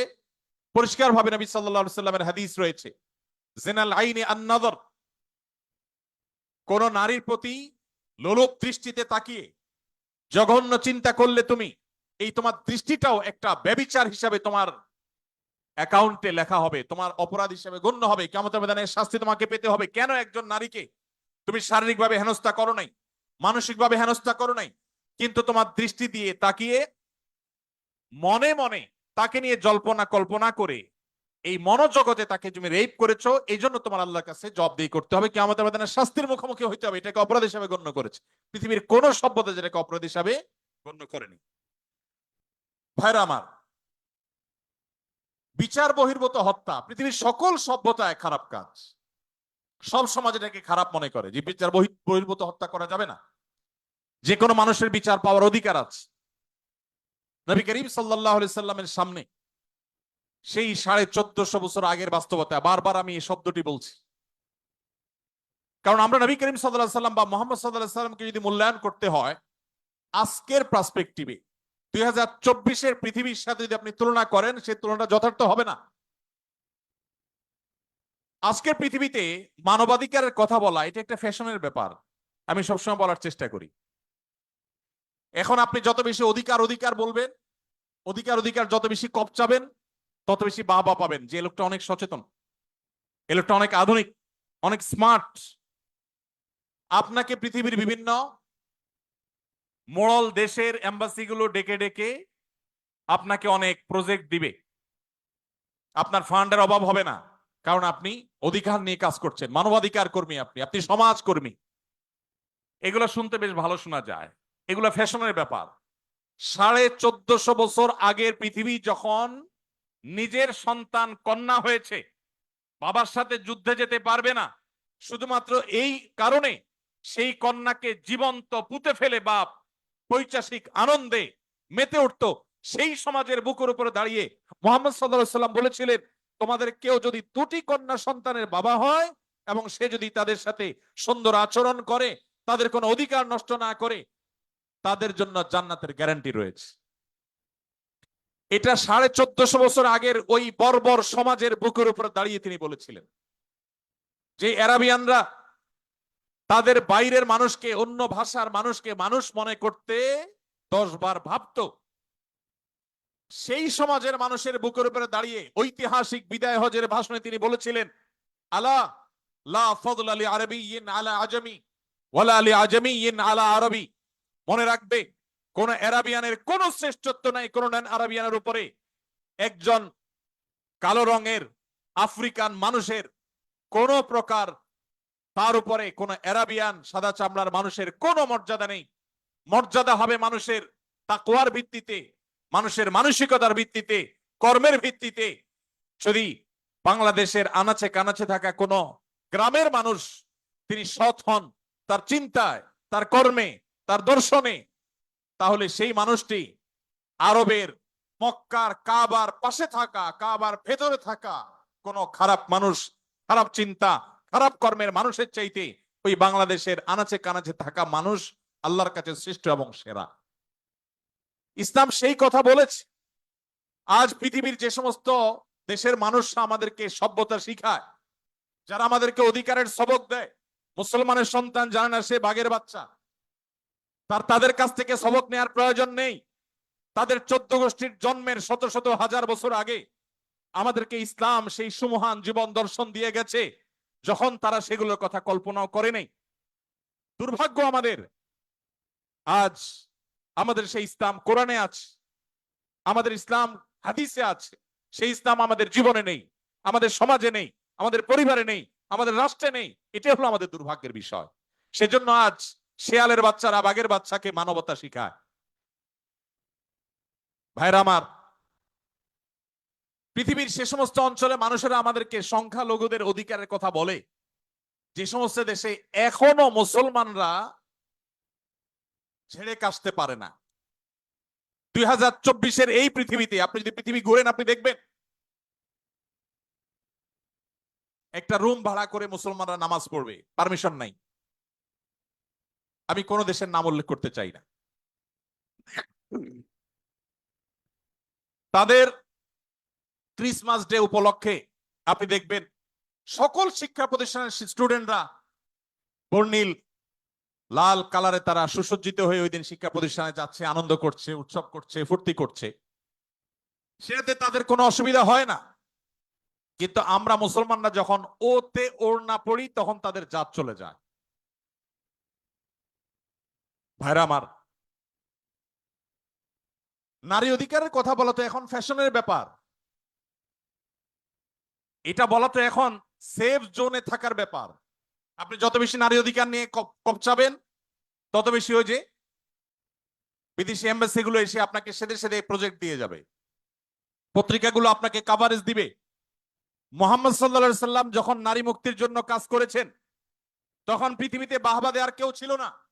গোটা সমাজের বিপরীতে একা দাঁড়িয়ে, ওই সমাজের বুকের উপরে দাঁড়িয়ে নারী অধিকারের ওয়াজ করেন নাই, নারী অধিকারকে প্রতিষ্ঠা করে দিয়ে গেছেন। বেলালে হাবশী রাদিয়াল্লাহু তাআলা আনহু ছিলেন বাহিরের মানুষ, মক্কার না, মদিনার না, বাহির থেকে আসা। আবার গায়ের রং ছিল ব্ল্যাক, কালো। আবার ছিলেন কৃতদাস। মক্কার মানুষদের যে ইগো এখনো আছে, আরব আরাবিয়ানদের যে ইগো, আর সে আমল তো আরো বেশি ছিল। তাদের সে যে ইগোর কারণে একাধারে একটা মানুষ বহিরাগত, আরেক দেশের মানুষ ভিনদেশী, আবার তার গায়ের রং ভিন্ন, ব্ল্যাক, আবার তিনি কৃতদাস ছিলেন। এতগুলো বিষয় থাকার পর তখনকার আরবের মানুষদের ঘৃণা করার জন্য যেখানে যথেষ্ট ছিল, সেই ব্যক্তিকে মুহাম্মদ সাল্লাল্লাহু আলাইহি সাল্লাম তার মুয়াজ্জিন নিয়োগ দিলেন। আজ পৃথিবীতে যারা আপনাকে মানবতার সবক দেয়, তাদের দেশে এখনো সাদা আর কালো মারামারি হয়, এখনো তারা বৈষম্যের মধ্যে আছে।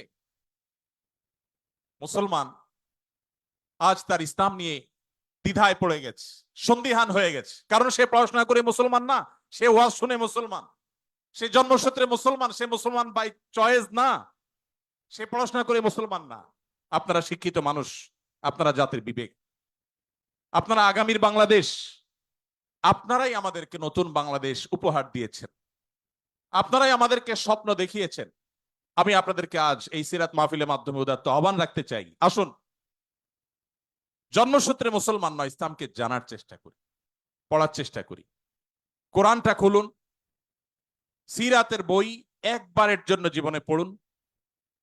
আমি আবারও আল্লাহর উপরে ভরসা রেখে শপথ করে বলতে পারি, আপনি মুসলিম হিসাবে আপনার ইসলামের প্রতিটা বিধানকে আপনি এনজয় করবেন, আপনি তৃপ্তির সাথে প্রত্যেকটা বিধান পালন করবেন। আপনার কাছে নামাজ বোঝা মনে হবে না, আপনার কাছে ইসলাম পালনটাকে বোঝা মনে হবে না, এটা ধর্মের চাপিয়ে দেওয়া কোনো বিষয় মনে হবে না, এটা আপনার জীবনের সবচেয়ে প্রয়োজনীয় পার্ট আপনার মনে হবে যদি আপনি ইসলামটাকে বোঝার চেষ্টা করেন।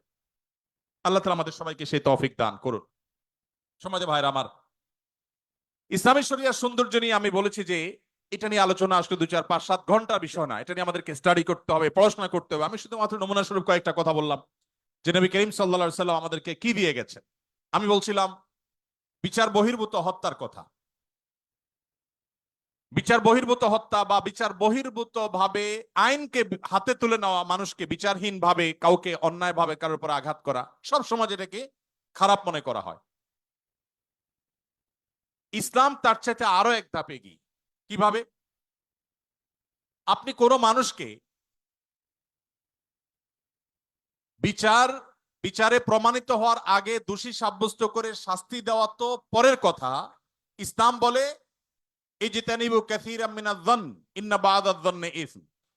কোন মানুষ তার ব্যাপারে চুরির অভিযোগ উঠেছে, সেটা প্রমাণিত হওয়ার আগ পর্যন্ত তাকে মনে মনে চোর হিসাবে যে ধারণা করা, এই যে মনে মনে তার সম্পর্কে কুধারণা করা, ইসলামে সেটাও অপরাধ, হারাম। পৃথিবীর কোন সভ্যতা এটা পাবেন না। সকল সভ্যতা বলবে বিচারে দোষী প্রমাণ হওয়ার আগে কোনো শাস্তি নয়, এটুকু বলবে।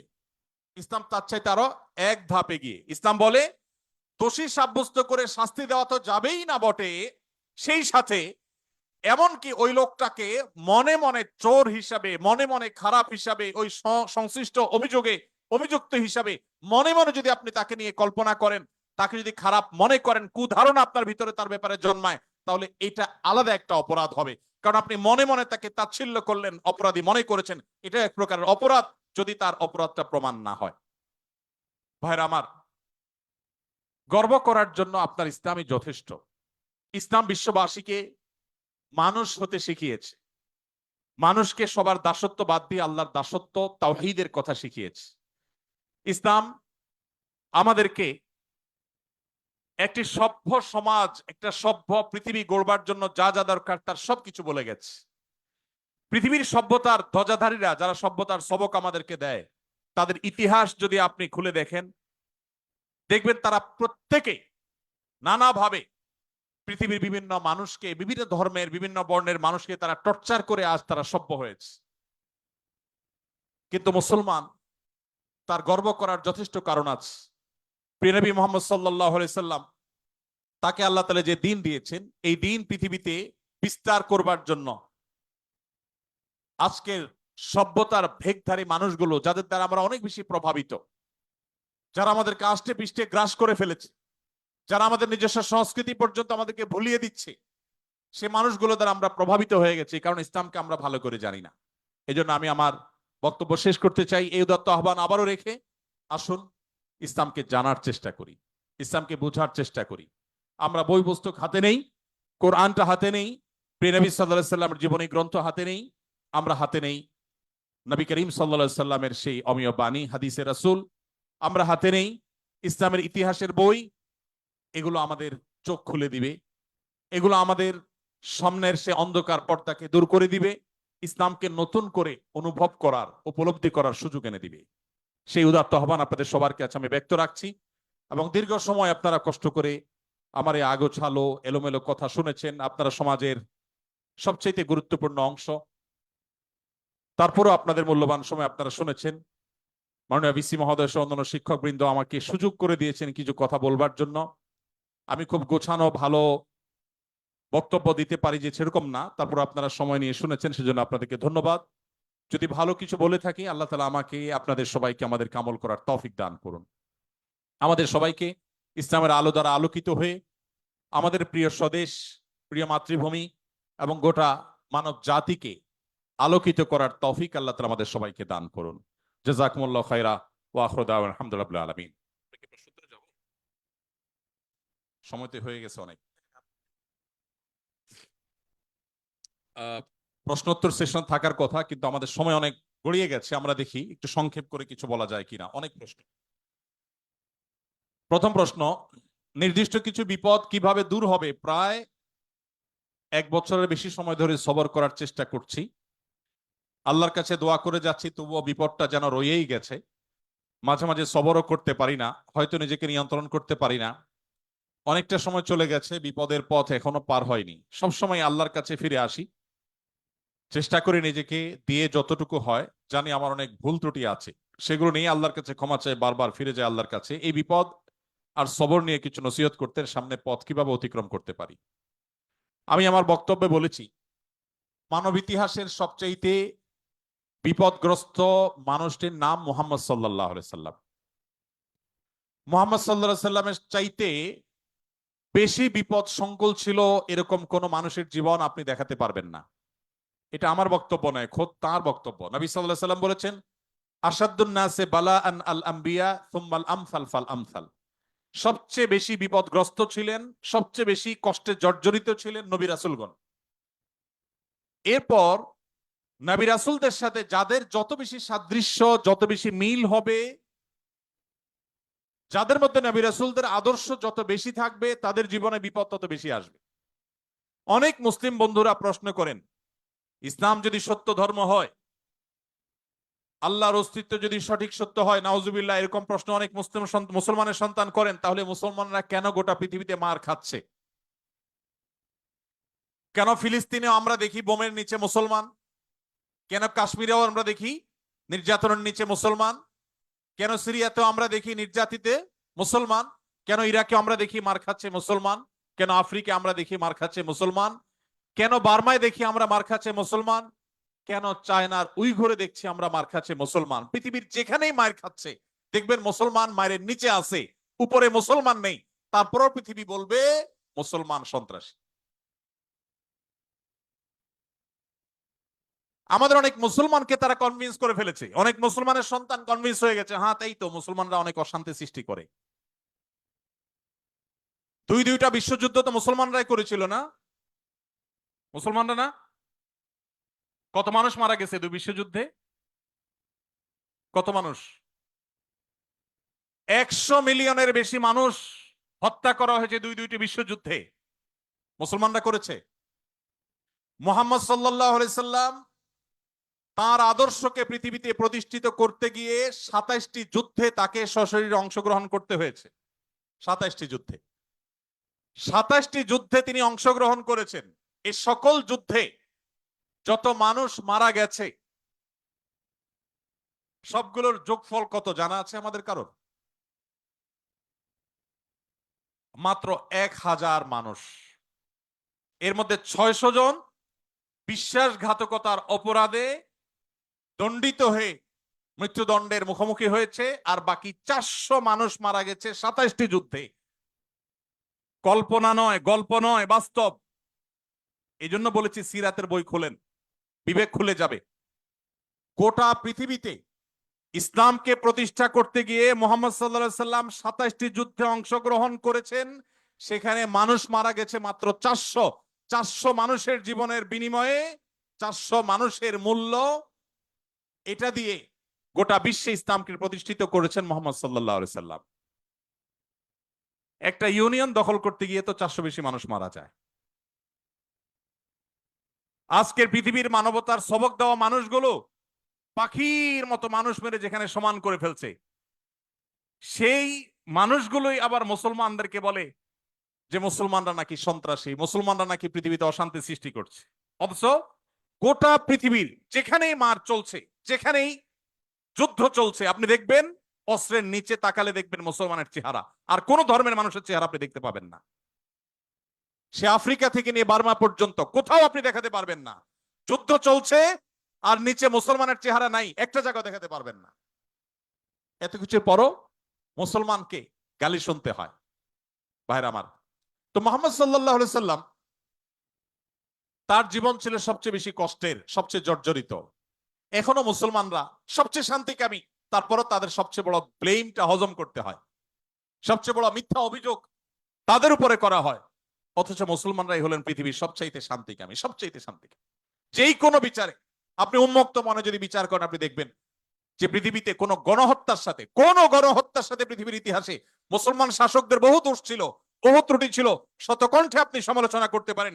আজকের বিশ্বের মোড়লরা যেভাবে গণহত্যা করছে, পাখির মতো নির্বিচারে মানুষ মারছে ফিলিস্তিনের মাটিতে, আজকে পৃথিবীর বিভিন্ন প্রান্তে তারা যেভাবে মানুষ খুন করছে, সেই মানুষগুলাই যখন কোন ভিডিও ফুটেজে দেখেন ফেসবুকে, ইউটিউবে, তারা হেলিকপ্টার নিয়ে তাদের সেনাবাহিনী গিয়ে একটা গর্তে, কোনো একটা ড্রেনে কোনো কুকুর ছানা পড়ে গেছে, একটা বিড়ালের ছানা পড়ে গেছে, সেটা উদ্ধার করার জন্য তারা লেগে গেছে, আপনি তখন বলছেন ওয়াও, কত মানবিক তারা। সেই তারা যখন কুকুরের জন্য বিশাল বড় হসপিটাল করছে, আপনি বলছেন কত মানবিক তারা। অথচ এরাই নির্বিচারে পাখির মতো মানুষ হত্যা করছে। এবং অনেক সভ্য দেশ আছে যেই দেশে শুধু ফিলিস্তিনি নির্যাতিত ফিলিস্তিনিদের পক্ষে পতাকা নিয়ে আপনি রাস্তা বের হবেন, রাষ্ট্রের আইন অনুযায়ী আপনি অপরাধী বিবেচিত হবেন। এখনো আছে, এই সভ্য পৃথিবীতে আছে। তো যাই হোক, প্রিয় নবী সাল্লাল্লাহু আলাইহি সাল্লাম যে দিন রেখে গেছেন, এখানে মুসলমান কোন ঠাসা থাকবে, এটাই স্বাভাবিক। আমার কথা কি ছিল সেখান থেকে, যে অনেক বন্ধু বলে কেন মুসলমানরা এত মার খাচ্ছে যদি ইসলাম সত্য হয়। হ্যাঁ, ইসলাম সত্য যে তার প্রমাণই এটা যে মুসলমানরা মার খাবে। মুসলমানরা কখনো জুলুম করবে না, জুলুমের শিকার হতে পারে, মুসলমান কখনো জালিমের আসনে যাবে না। ব্যক্তিগত পর্যায়ে মুসলমান জালিম থাকতে পারে, সামষ্টিকভাবে, সামগ্রিকভাবে বিশ্ববাসীর উপরে জুলুম এটা ছড়িয়ে দিবে, জুলুমের স্টিম রোলার চালাবে মুসলমানরা সামষ্টিকভাবে, এটা কোনোদিন হয়নি, ইতিহাসে কোনোদিন হবেও না। অতএব যারা মনোবেদনা আছেন, কষ্টে আছেন, বিপদে আছেন, ভেঙে পড়েন যে এত বিপদ কেন, তারা নিজেদেরকে অনেক সময় মনে করেন যে আমি অপরাধী। না, এটা বরং সান্ত্বনার ব্যাপার। যে যত ইমানদার হবে তার জীবনে যত পরীক্ষা আসবে, তার থেকে তত কষ্ট করতে হবে এবং কষ্টের মধ্য দিয়ে পার হতে হবে। ইমানদারের সাফল্য হলো যে যত কষ্টই হোক না কেন, একভাবে না একভাবে কষ্ট শেষ হবে। কোনোভাবে যদি শেষ না হয়, মৃত্যুর মাধ্যমে শেষ হবে। এরপরে যদি আল্লাহ তাআলা আমাকে জান্নাত অফার করেন, যে বান্দা তুমি অনেক কষ্ট করেছো, তোমাকে আমি জান্নাত অফার করছি, তাহলে আমার সারা জীবনের কষ্টের বিনিময়ে অনন্তকালের জান্নাত পেয়ে গেলে এটা নিশ্চয়ই লাভজনক ডিল। ভাইরা আমার, দুঃখ বা কষ্টে যখন থাকি তখন আমরা সাধারণত এই বিষয়গুলোকে এভাবে অনুভব করতে পারি না, একটু কষ্ট হয়। যখনই আপনি আমি দুঃখে পতিত হব, আমাদের নবীজির কথা স্মরণ করব, যে তার চাইতে দুঃখে কেউ ছিল না, সবচেয়ে কষ্টে ছিলেন, কিন্তু তার চাইতে সাকসেসও পৃথিবীতে কেউ ছিল না। ইন্টারেস্টিং বিষয়, সবচেয়ে দুঃখী মানুষ সবচেয়ে সফল মানুষ। কি অর্থে সফল? ওই যে তার মিশনকে তিনি সবচেয়ে ভালোভাবে বাস্তবায়ন করেছেন। প্রথম এবং দ্বিতীয় বিশ্বযুদ্ধের মধ্যে 100 মিলিয়ন মানুষ হত্যা করতে হয়নি। তার আদর্শকে তিনি পৃথিবীতে অত্যন্ত চমৎকার ভাবে প্রতিষ্ঠা করে গেছেন, সবচেয়ে শান্তিপূর্ণ ভাবে, সবচেয়ে কম মানুষের জীবনের মূল্যের বিনিময়। অতএব কষ্ট যখন হবে আমাদের সবর করতে হবে ওই কথা চিন্তা করে। আমাদের সমাজে একটা কুসংস্কারাচ্ছন্ন বিশ্বাস আছে, উক্তি আছে, এখনো গ্রামে গঞ্জে এমনকি শহরে অনেক মানুষ আছে, কারোর যদি বিপদ আপদ পিছ না ছাড়ে, একের পর এক বিপদ লেগেই আছে। দেখবেন অনেকে কমেন্ট করে, লোকটা কত বড় অপরাধী হলে একটার পর একটা বিপদ লেগে আছে, কত খারাপ মানুষ। অথচ একটার পর একটা বিপদ লেগে থাকা এটা মানুষের খারাপ হওয়ার কোনো প্রমাণ নয়।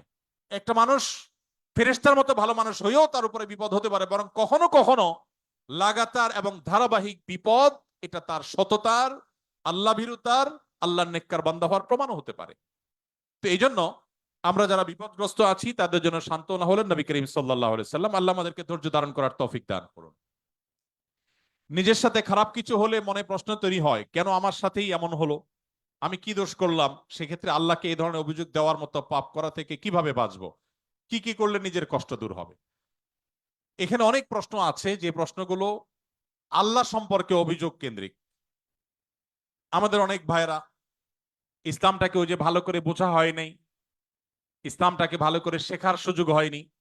আমরা আমাদের বিবেক দিয়ে আল্লাহ সুবহানাহু ওয়া তাআলাকে জাজ করে অনেক প্রশ্ন করি।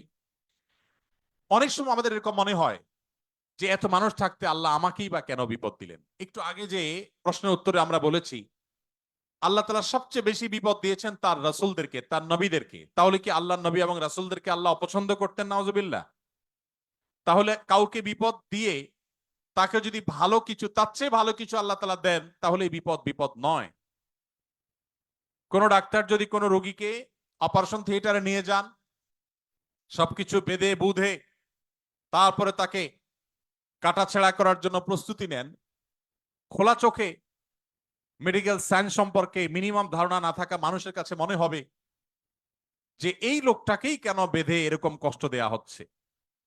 অথচ বাহ্যিক দৃষ্টিকোণ থেকে এটা কষ্ট দেয়া হলেও এটা মূলত তার জন্য উপকার করা। আল্লাহ রাব্বুল আলামিন বান্দাকে অনেক সময় পরীক্ষা করেন, অনেক সময় কষ্ট দেন। বান্দা যখন সেটাকে সবর করতে পারে, হজম করতে পারে, বিনিময়ে আল্লাহ রাব্বুল আলামিন তাকে এমন জিনিস দান করেন যা সে কল্পনাও করেনি। একটি আমল আছে যে আমলের বিনিময়ে আল্লাহ তাআলা দিবেন ব্ল্যাঙ্ক চেক দিয়ে বিনিময় দেওয়ার মতো করে, হিসেব ছাড়া। একটি মাত্র আমল আছে, আর কোনো আমল নাই। যে আমল সম্পর্কে আল্লাহ রাব্বুল আলামিন কোরআনে কারিমে বলেছেন যে এই আমলটি করলে দুনিয়াতে কোনো কাজের বিনিময় যেরকম ব্ল্যাঙ্ক চেক দিয়ে দিলে আমরা মনে করি যে ফিগার তার মতো বসা নিতে পারবে, সবচাইতে বড় অ্যামাউন্টটা সে বসাতে পারবে, ঠিক একইভাবে একটি আমল করলে কিয়ামতের ময়দানে বান্দাকে আল্লাহ তাআলা হিসেব করে করে কয় ওয়াক্ত নামাজ পড়েছো, কয়টা রোজা রেখেছো, কয় টাকা দান করেছো, কয়বার কোরআন তেলাওয়াত করেছো, কয়বার তাসবিহ করেছো, এভাবে হিসেব করে করে আল্লাহ তাআলা দিবেন না। আল্লাহ তাআলা থোক ব্ল্যাঙ্ক চেকের মতো হিসেব ছাড়া দিয়ে দিবেন একটা আমলের বিনিময়। সে আমলটা কি? কোরআনে কারিমে আল্লাহ বলেছেন ইন্নামা ইউওয়াফাস সাবিরুনা আজরাহুম বিগাইরি হিসাব। যারা তাদের জীবনে ধৈর্যশীল হিসেবে নিজেদেরকে প্রমাণ করতে পেরেছে। ইবাদত করতেও ধৈর্যের প্রয়োজন হয়, অপরাধ এবং পাপের পথ না মানানোর জন্য ধৈর্যের সংযমের প্রয়োজন হয়, আর বিপদ আপদে কষ্টে তো নিজেকে ধৈর্যশীল রাখতেই হয়।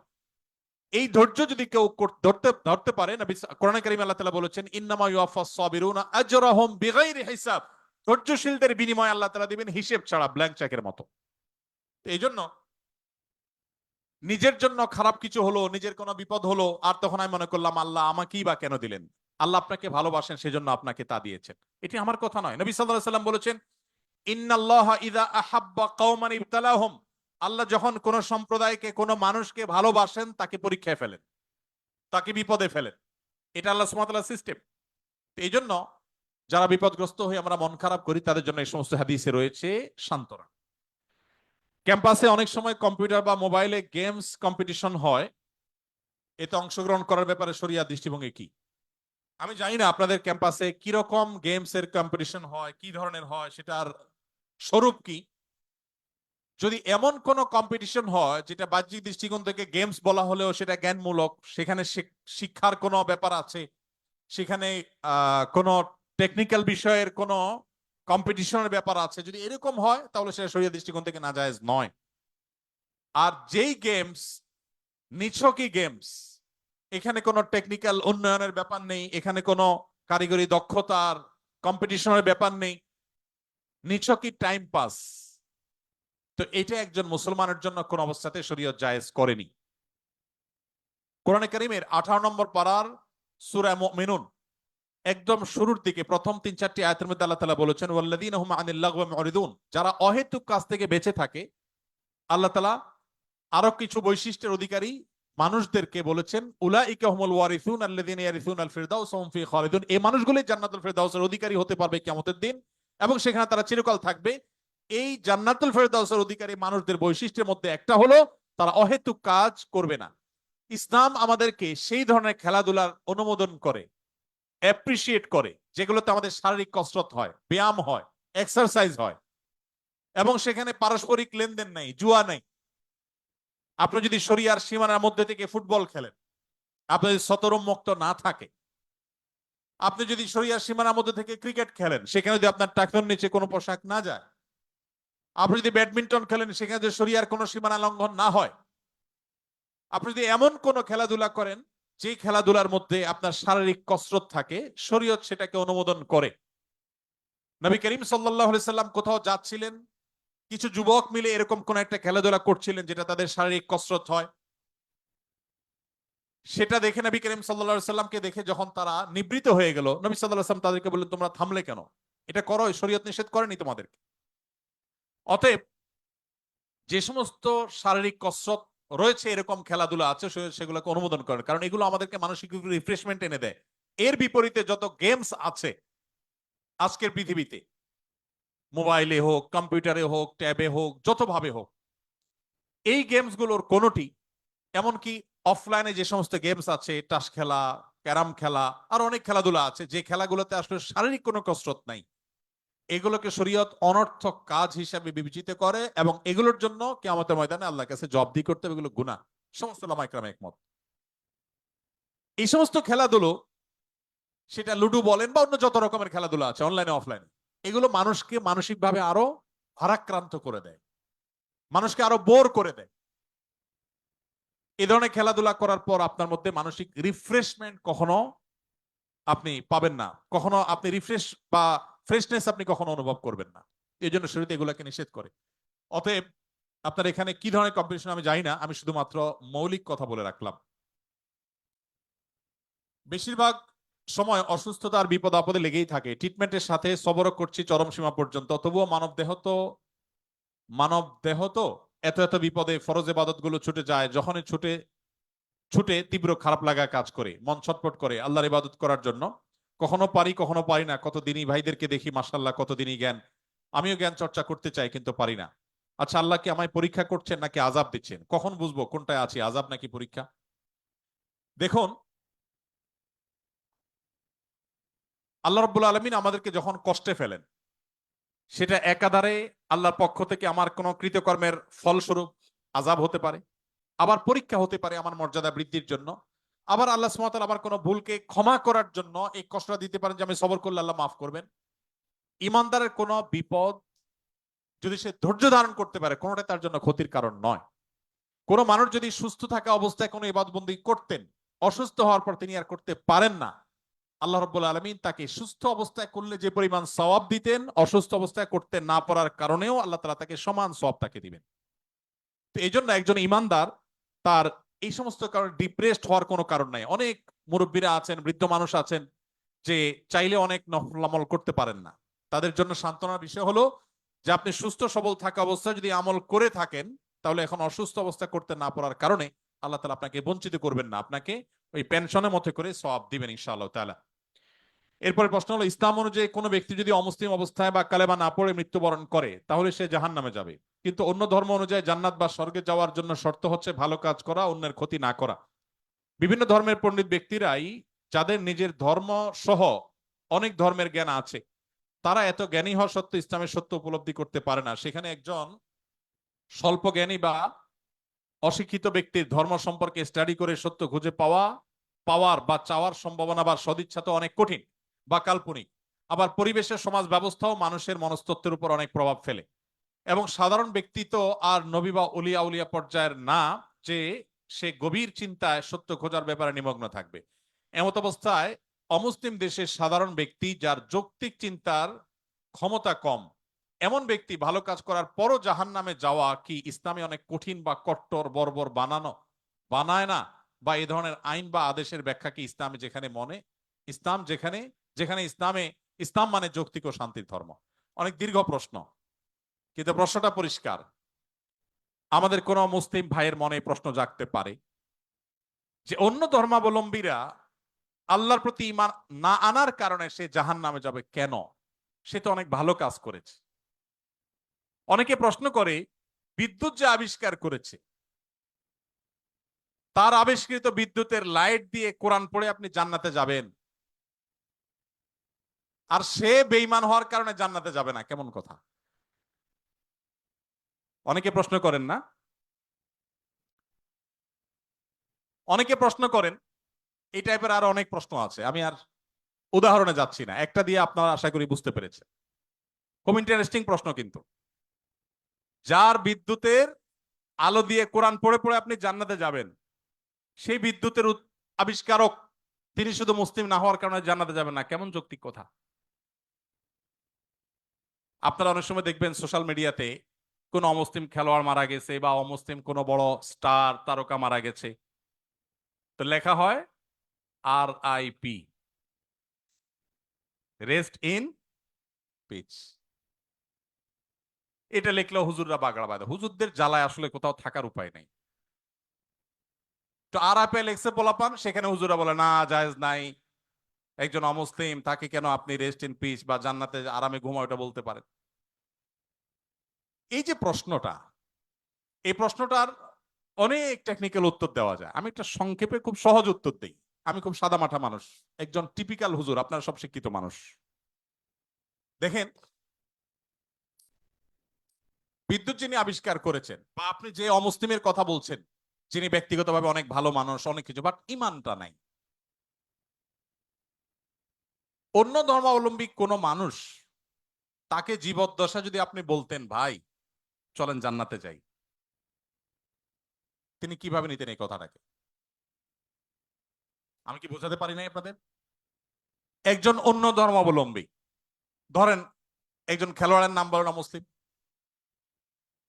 মেসি, আপনি তো যায় বলেন মেসি ভাই চলো এসব বাদশা দিয়ে চলো জান্নাতে যাই, আপনার এই কথাটা কি সে ভালোভাবে নিবে? নিবে? জীবদ্দশায় যে সমস্ত অমুসলিমেরা তাদের জীবনে ভালো মন্দ যাই থাকুক না থাকুক, সে আলাপ সাইডে রেখে আসুন আমরা বাস্তবিক আলাপে আসি। একজন অন্য ধর্মাবলম্বী মানুষ, তাকে আপনি যদি বলতেন, যার জীবদ্দশা, বিদ্যুতের আবিষ্কারককে যদি আপনি পাইতেন এবং তাকে যদি আপনি বলতেন যে ভাই এসব বিদ্যুৎ টিদ্যুৎ বানানো ছাড়ে চলো জান্নাতে চলো, সে কি আপনার এই আহ্বানকে পজিটিভলি নিতেন? অন্য কোন ধর্মের মানুষকে যদি আপনি বলতেন যে ভাই জান্নাতে চলো, সে জান্নাত বিশ্বাসিত করে না। আপনি জান্নাতে যাওয়ার আহ্বান করলেও এটাকে সে ডিনাই করত। তো জীবদ্দশায় যে লোক জান্নাতে যেতে চাইতো না, মরার পরে আপনি তাকে টেনে যদি জান্নাতে নিতে চান, এটা কি তার প্রতি সুবিচার হবে না অবিচার হবে? আমি কি বোঝাতে পেরেছি? মারার পরে এখন আপনি বলতেছেন RIP, রেস্ট ইন পিচ। ওয়ারেস সে জীবদ্দশায় তাকে আপনি জাহাজের শেকল দিয়ে বেঁধে টেনেও জান্নাতে নিতে পারতেন না। সে বলতো অসম্ভব, কি বলো তুমি, পাগল নাকি, আমি মুসলমান নাকি, কিসের জান্নাত, আমি যাব না। যে জীবদ্দশায় জান্নাতে তাকে টেনে নেওয়া যাইতো না, মরার পর আপনি বলতেছেন হ্যাঁ অমুসলিম হয়েছে তাতে কি হয়েছে, তার তো অনেক ভালো কাজ আছে, তাহলে কেন সে জান্নাতে যাবে না? এটা কেমন অবিচার?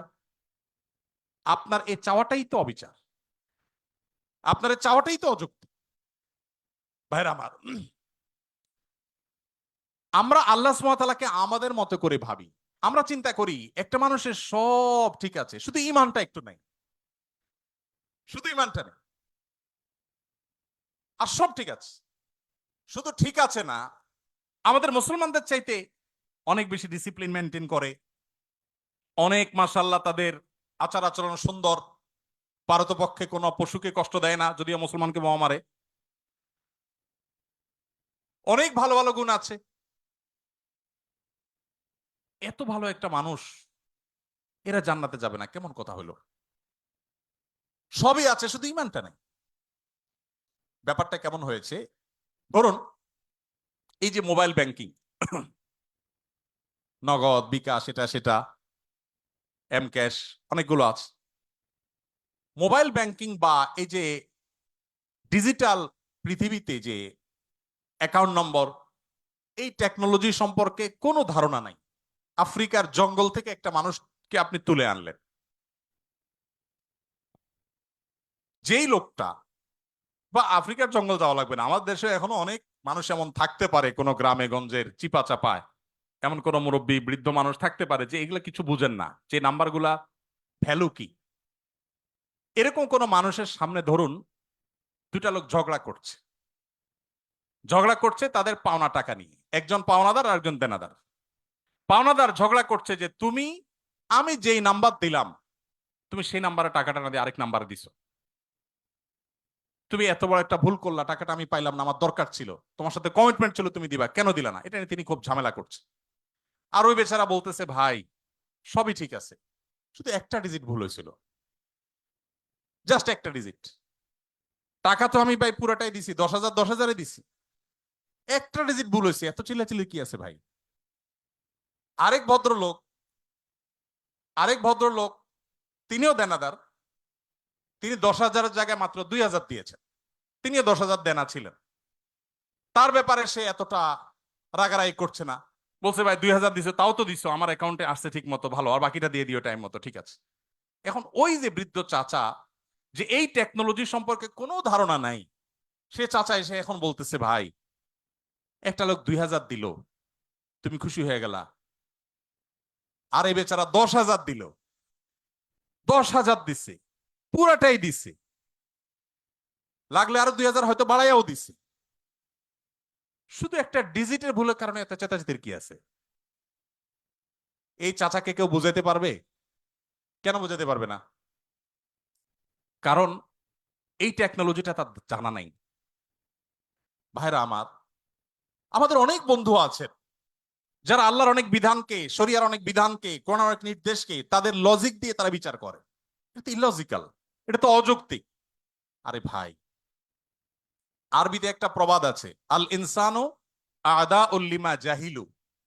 মানুষের কাছে যে বিষয়ে অজানা থাকে সেটা তার কাছে শত্রু মনে হয়।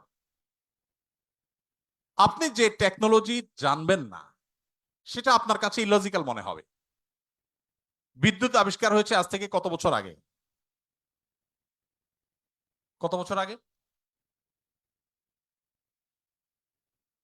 যতশো বছর আগেই হোক, ধরেন 500 বছর আগের পৃথিবীর কোনো মানুষ, বিদ্যুৎ আবিষ্কার হওয়ার আগের পৃথিবীর কোনো মানুষ, তাকে যদি বলা হতো যে এখানে ওয়ালে একটা সুইচ আছে, এখানে টিপ দিলে ওই 20 হাত দূরে ফ্যান ঘোরা শুরু করবে, এটা যদি বলা হতো, তার কাছে এই কথাটা কি লজিক্যাল হতো না ইলজিক্যাল হতো? লজিক্যাল হতো। সে বলতো হাস্যকর, তাই না? ফেসবুকীয় ভাষায় সে বলতো কি, জাস্ট হাস্যকর। টিপ দিবা এখানে ওয়ালে, ফ্যান ঘুরবে 20 হাত দূরে, কিভাবে সম্ভব? ফালতু কথা, গল্পের আর জায়গা পাও না মিয়া। কারণ সে টেকনোলজিটা জানা নাই। মানুষের তৈরি টেকনোলজি সম্পর্কে এতটুকু গ্যাপ থাকার কারণে যদি কোনো কিছু তার কাছে ইলজিক্যাল মনে হয়, মানুষের সৃষ্টিকর্তা, মানুষের এই ব্রেইনের সৃষ্টিকর্তা আল্লাহ রাব্বুল আলামিনের কাছে তার কোনো আদেশ, তার কোনো নিষেধ, এটার যৌক্তিকতা বাহ্যিক দৃষ্টিকোণ থেকে আমার বুঝে আসছে না, তার টেকনোলজি আমি ধরতে পারছি না। ওই যে একটা ডিজিটে ভুলে কি হয়েছে, শুধু ইমান নাই তাতে কি হয়েছে, এই টাইপের কথাবার্তা অনেকটা সেরকম শিশু সুলভ কথাবার্তা। আল্লাহ তাআলা আমাদেরকে বুঝার তৌফিক দান করুন। ভাইরা আমার, অনেক কথাই বলা যাবে, সময় অনেক গড়িয়ে গেছে, রাত হয়েছে, আমাদের যেতে হবে, ফজর নামাজ পড়তে হবে। ইমানটা আসলে, আসলে সারেন্ডার করার নাম, আত্মসমর্পণ করার নাম। মানুষ নিজের বিবেক বুদ্ধি দিয়ে আল্লাহ তাআলাকে জাজ করতে চায়। আমাদের তরুণরা, আপনারা বয়সে বেশিরভাগ, এখানে আমাদের টিচারদার যারা আছেন, আমার পিতৃতুল্য, বড় ভাই তুল্য, তারা বাদে বাকি যারা আছেন সবাই স্টুডেন্ট। আপনারা এই বয়সটাতে অনেক হেয়ালিপনা আসে। ওই যে বৃদ্ধ চাচার মতো ডিজিটের হিসাব কষাকষি শুরু হয়, আল্লাহর সাথে পাল্লা দেয়া দেয় শুরু হয়, আল্লাহ এটা কেন বললেন, ওইটা কেন বললেন।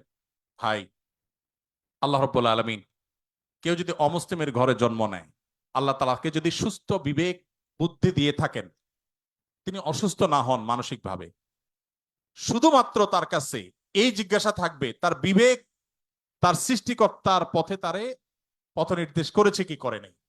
যদি করে থাকে, আল্লাহর একত্ববাদের বিশ্বাসটা শুধু থাকে, আর কোন বিধান আল্লাহর নাও মানে, গতানৈতিকভাবে সে মুসলমান নাও হয়, তার কাছে ইসলামের দাওয়াত যদি না যায়, তাহলে সে ইসলামের সহিত দৃষ্টিকোণ থেকে মুক্তি পেয়ে যাবে আখিরাতে। আল্লাহ তাআলা কারোর প্রতি জুলুম করবেন না, কারোর প্রতি জুলুম করবেন না। এই টাইপের অনেক প্রশ্ন আছে। গত 4-5 দিন আগে, সম্ভবত গত বুধবারে, ডেনমার্কের কোপেনহেগেনে একটা প্রোগ্রামে এক ভাই, প্রশ্ন দেখে বুঝলাম যে নাস্তিক ভাইটা 10-15টা প্রশ্ন করেছেন। এদিকে আমার ফ্লাইটের টাইম কাছাই গেছে, আমি ওই প্রশ্নগুলো টাচই করতে পারি না, খুব দুঃখ রয়ে গেছে আমার মনে। এই সবগুলো প্রশ্নের গোড়া এক জায়গায়, সেটা হলো যে নিজের বিবেক দিয়ে আল্লাহকে বোঝার চেষ্টা করা। আল্লামা ইকবালের নাম আপনারা শুনেছেন, ভারতবর্ষের একজন বড় কবি ছিলেন। আল্লামা ইকবাল বলেছেন, জু সমঝ মে আ গই ও ফির খুদা কিউ কর হুয়া। যাকে আপনার বিবেক দিয়ে ক্যাপচার করে ফেলতে পেরেছেন, আয়ত্ত করে ফেলতে পেরেছেন, সে আবার আল্লাহ হলো কিভাবে? আল্লাহ তো সে অসীম সত্তার, সত্তার নাম, যে অসীম সত্তাকে আপনার আমার বিবেক দিয়ে, আমার বুদ্ধি দিয়ে তার সকল আদেশ নিষেধের সকল তত্ত্বের যৌক্তিকতা আমরা ধরতে পারবো না। এটাই তো আল্লাহর অসীমত্বের পরিচয়। একজন অধীনস্থ যদি একজন মালিকের সকল কাজের, সকল পলিসির যৌক্তিকতা তার মাথায় না ধরে, হতে পারে না। কোম্পানির মালিক আর কোম্পানির একজন ড্রাইভার, এখানে আমার বড় ভাই ডাক্তার মহিউদ্দিন ভাই আছেন, এত বড় প্রতিষ্ঠানের মালিক, এতগুলো মেডিকেল কলেজ, এতগুলো মানুষ তার কাজ করে। এখন উনি যদি ওনার একজন সাধারণ কর্মচারীকে বলেন এই জিনিসটা অমুক জায়গা দিয়ে আসো, ওইটা অমুক জায়গা নিয়ে আসো, সে যদি বলে স্যার কেন করব, যদি বলে যে অমুক রেটে দিয়ে আসো, স্যার কেন দিয়ে আসবো, কথায় কথা যদি সে স্যার কেন বলে, তাহলে এই মায়ের খাওয়ার উপযুক্ত হবে কি হবে না? কেন মায়ের খাওয়া উপযুক্ত হবে বলেন তো? আরে মিয়া, আমার সব কেন যদি তুমি বুঝে যাইতা, তাহলে তুমি তো ডাক্তার মহিউদ্দিন হয়ে যেতা, তাহলে তুমি তো আকিজ গ্রুপের চেয়ারম্যান হয়ে যেতা, তাহলে তুমি তো শত শত হাজার হাজার কোটি টাকা বিজনেস করতে পারতা। আমার সব কিছুর যৌক্তিকতা তোমার বুঝে আসবে না। তুমি আমার জায়গায় আসতে বহু সময় লাগবে, আমার এই বয়স পার হয়েছে এগুলো বুঝতে বুঝতে। এটা যদি হয় একজন মানুষে মানুষের তফাৎ, সেখানে সৃষ্টি হয়ে আল্লাহর সমস্ত আদেশ আমার বুঝতে হবে, আমার বুঝে আসে নাই, তাহলে আমি কেন মানবো? এটা সবচেয়ে হাস্যকর। আল্লাহ তাআলা আমাদেরকে আল্লাহর প্রতি পরিপূর্ণ ঈমান আনার তৌফিক দান করুন। কিয়ামতের আগে এক এক ঝড়ে কত মানুষ বেঈমান হয়ে যাবে, নবী সাল্লাল্লাহু আলাইহি সাল্লাম বলেছেন। ভাইরা আমার, আপনারা দেশের কর্ণধার, আপনারা আমাদের আগামীর ভবিষ্যৎ। আমি আবারও আপনাদেরকে বলবো, প্লিজ, ওয়াজ নির্ভর ধর্ম পালন নয়, কোরআন এবং হাদিস থেকে জ্ঞান অর্জন করুন। শুধুমাত্র মুখস্থ বাণী নয়, শুধুমাত্র মোটিভেশন বা অনুপ্রেরণামূলক বক্তব্য নয়, কোরআন এবং হাদিসের পাতা খুলুন। আমি খুব আনন্দিত হই যখন দেখি ইউরোপে, আমেরিকাতে, জাপানে, কোরিয়াতে, বিভিন্ন দেশে আমাদের বুয়েটের, কুয়েটের, চুয়েটের, ডুয়েটের ভাইয়েরা সেসব জায়গাতে ইসলাম নিয়ে এত চমৎকার ভাবে গবেষণা করছেন, পড়াশোনা করছেন, স্টাডি সার্কেল করছেন, ইসলাম বিভিন্ন অর্গানাইজেশন খুলছেন, ভালো ভালো কাজ করছেন। আমার বুকটা ভরে ওঠে, আমি ঈর্ষান্বিত হই যে আমি গতানুগতিক মাদ্রাসা পড়ুয়া হয়েও জান্নাতের দৌড়ে, ইসলাম প্রচারের দৌড়ে কোনো কোনো ক্ষেত্রে মনে হয় আমার এই সমস্ত ভাইরা অনেকে আমার চেয়ে এগিয়ে আছে। আজকে আপনারা যারা আমার কথা শুনছেন, আমি আপনাদের সবাইকে, আমার বোনরা যারা আমার পর্দার আড়াল থেকে আমার কথা শুনছেন, আপনাদের সবাইকে আমাদের আহ্বান রাখতে চাই। আপনি বাঘের বাচ্চা মুসলমান, আপনি ওমর রাদিয়াল্লাহু তাআলার সন্তান, আবু বকরের সন্তান, আপনি স্পেন বিজয়ী তারেক বিন জিয়াদের সন্তান। মেডিকেল সায়েন্স থেকে নিয়ে কোরআনিক সায়েন্স পর্যন্ত এমন কোন সেক্টর না যে সেক্টরে মুসলমানদের সোনালী অতীত ছিল না। সেটিকে উদ্ধার করবার জন্য আপনার নিজেকে আগে আপনার ইসলামটা বুঝতে হবে। আপনি বুঝে শুনে পড়াশোনা করে মুসলমান হতে হবে। সেই চেষ্টাটা আপনারা করবেন, সে আমার আহ্বান রইল। আপনাদের যে সমস্ত প্রশ্নের উত্তর আমি দিতে পারলাম না সময়ের অভাবের কারণে, এই সবগুলো প্রশ্ন আমি নিয়ে যাচ্ছি। আমি কোথাও কোনো প্রশ্ন সাধারণত ফেলি না। রিপিটেড প্রশ্ন না থাকলে সে প্রশ্নগুলো উত্তর দেওয়ার চেষ্টা করি। আমার মনে চাইছিল উত্তর দিতে, কিন্তু রাত অনেক গড়িয়েছে, আপনাদের ঘুমোতে হবে, আমার ফজরের পরে মিটিং আছে, যার কারণে আমাকে দৌড়াতে হবে। অনেকগুলো প্রশ্ন আছে, সবগুলোর উত্তর দিতে পারলে আমার কাছে অনেক ভালো লাগতো। উত্তর আমি দেব, তবে সেটা আজকে দিতে পারলাম না। আমাদের শুক্রবারে যে লাইভ অনুষ্ঠান হয় আমাদের ভেরিফাইড ফেসবুক পেজে, ইনশাল্লাহ সেখানে আপনাদের এই প্রশ্নগুলোকে প্রায়োরিটি দিয়ে আমরা ইনশাল্লাহ উত্তর দেওয়ার চেষ্টা করব। আর তাছাড়া ওয়াজ মাহফিল বা ধর্মীয় আলোচনায় একটা স্টাইল আছে। স্টাইলটা হলো স্টাইলটা হলো সব কথা এক বছর বলে ফেললে পরের বছর আর দাওয়াত পাওয়া যায় না। সো আমি ভিসি স্যার সহ অন্যান্য স্যাররা এবং আমাদের ছাত্র বন্ধুদের কাছে সে একই স্টাইলে বিদায় নিচ্ছি ইনশাআল্লাহ। বাকি প্রশ্নগুলোর উত্তর আগামী বছর ইনশাআল্লাহ। জাযাকুমুল্লাহ খাইর। ধন্যবাদ সবাইকে।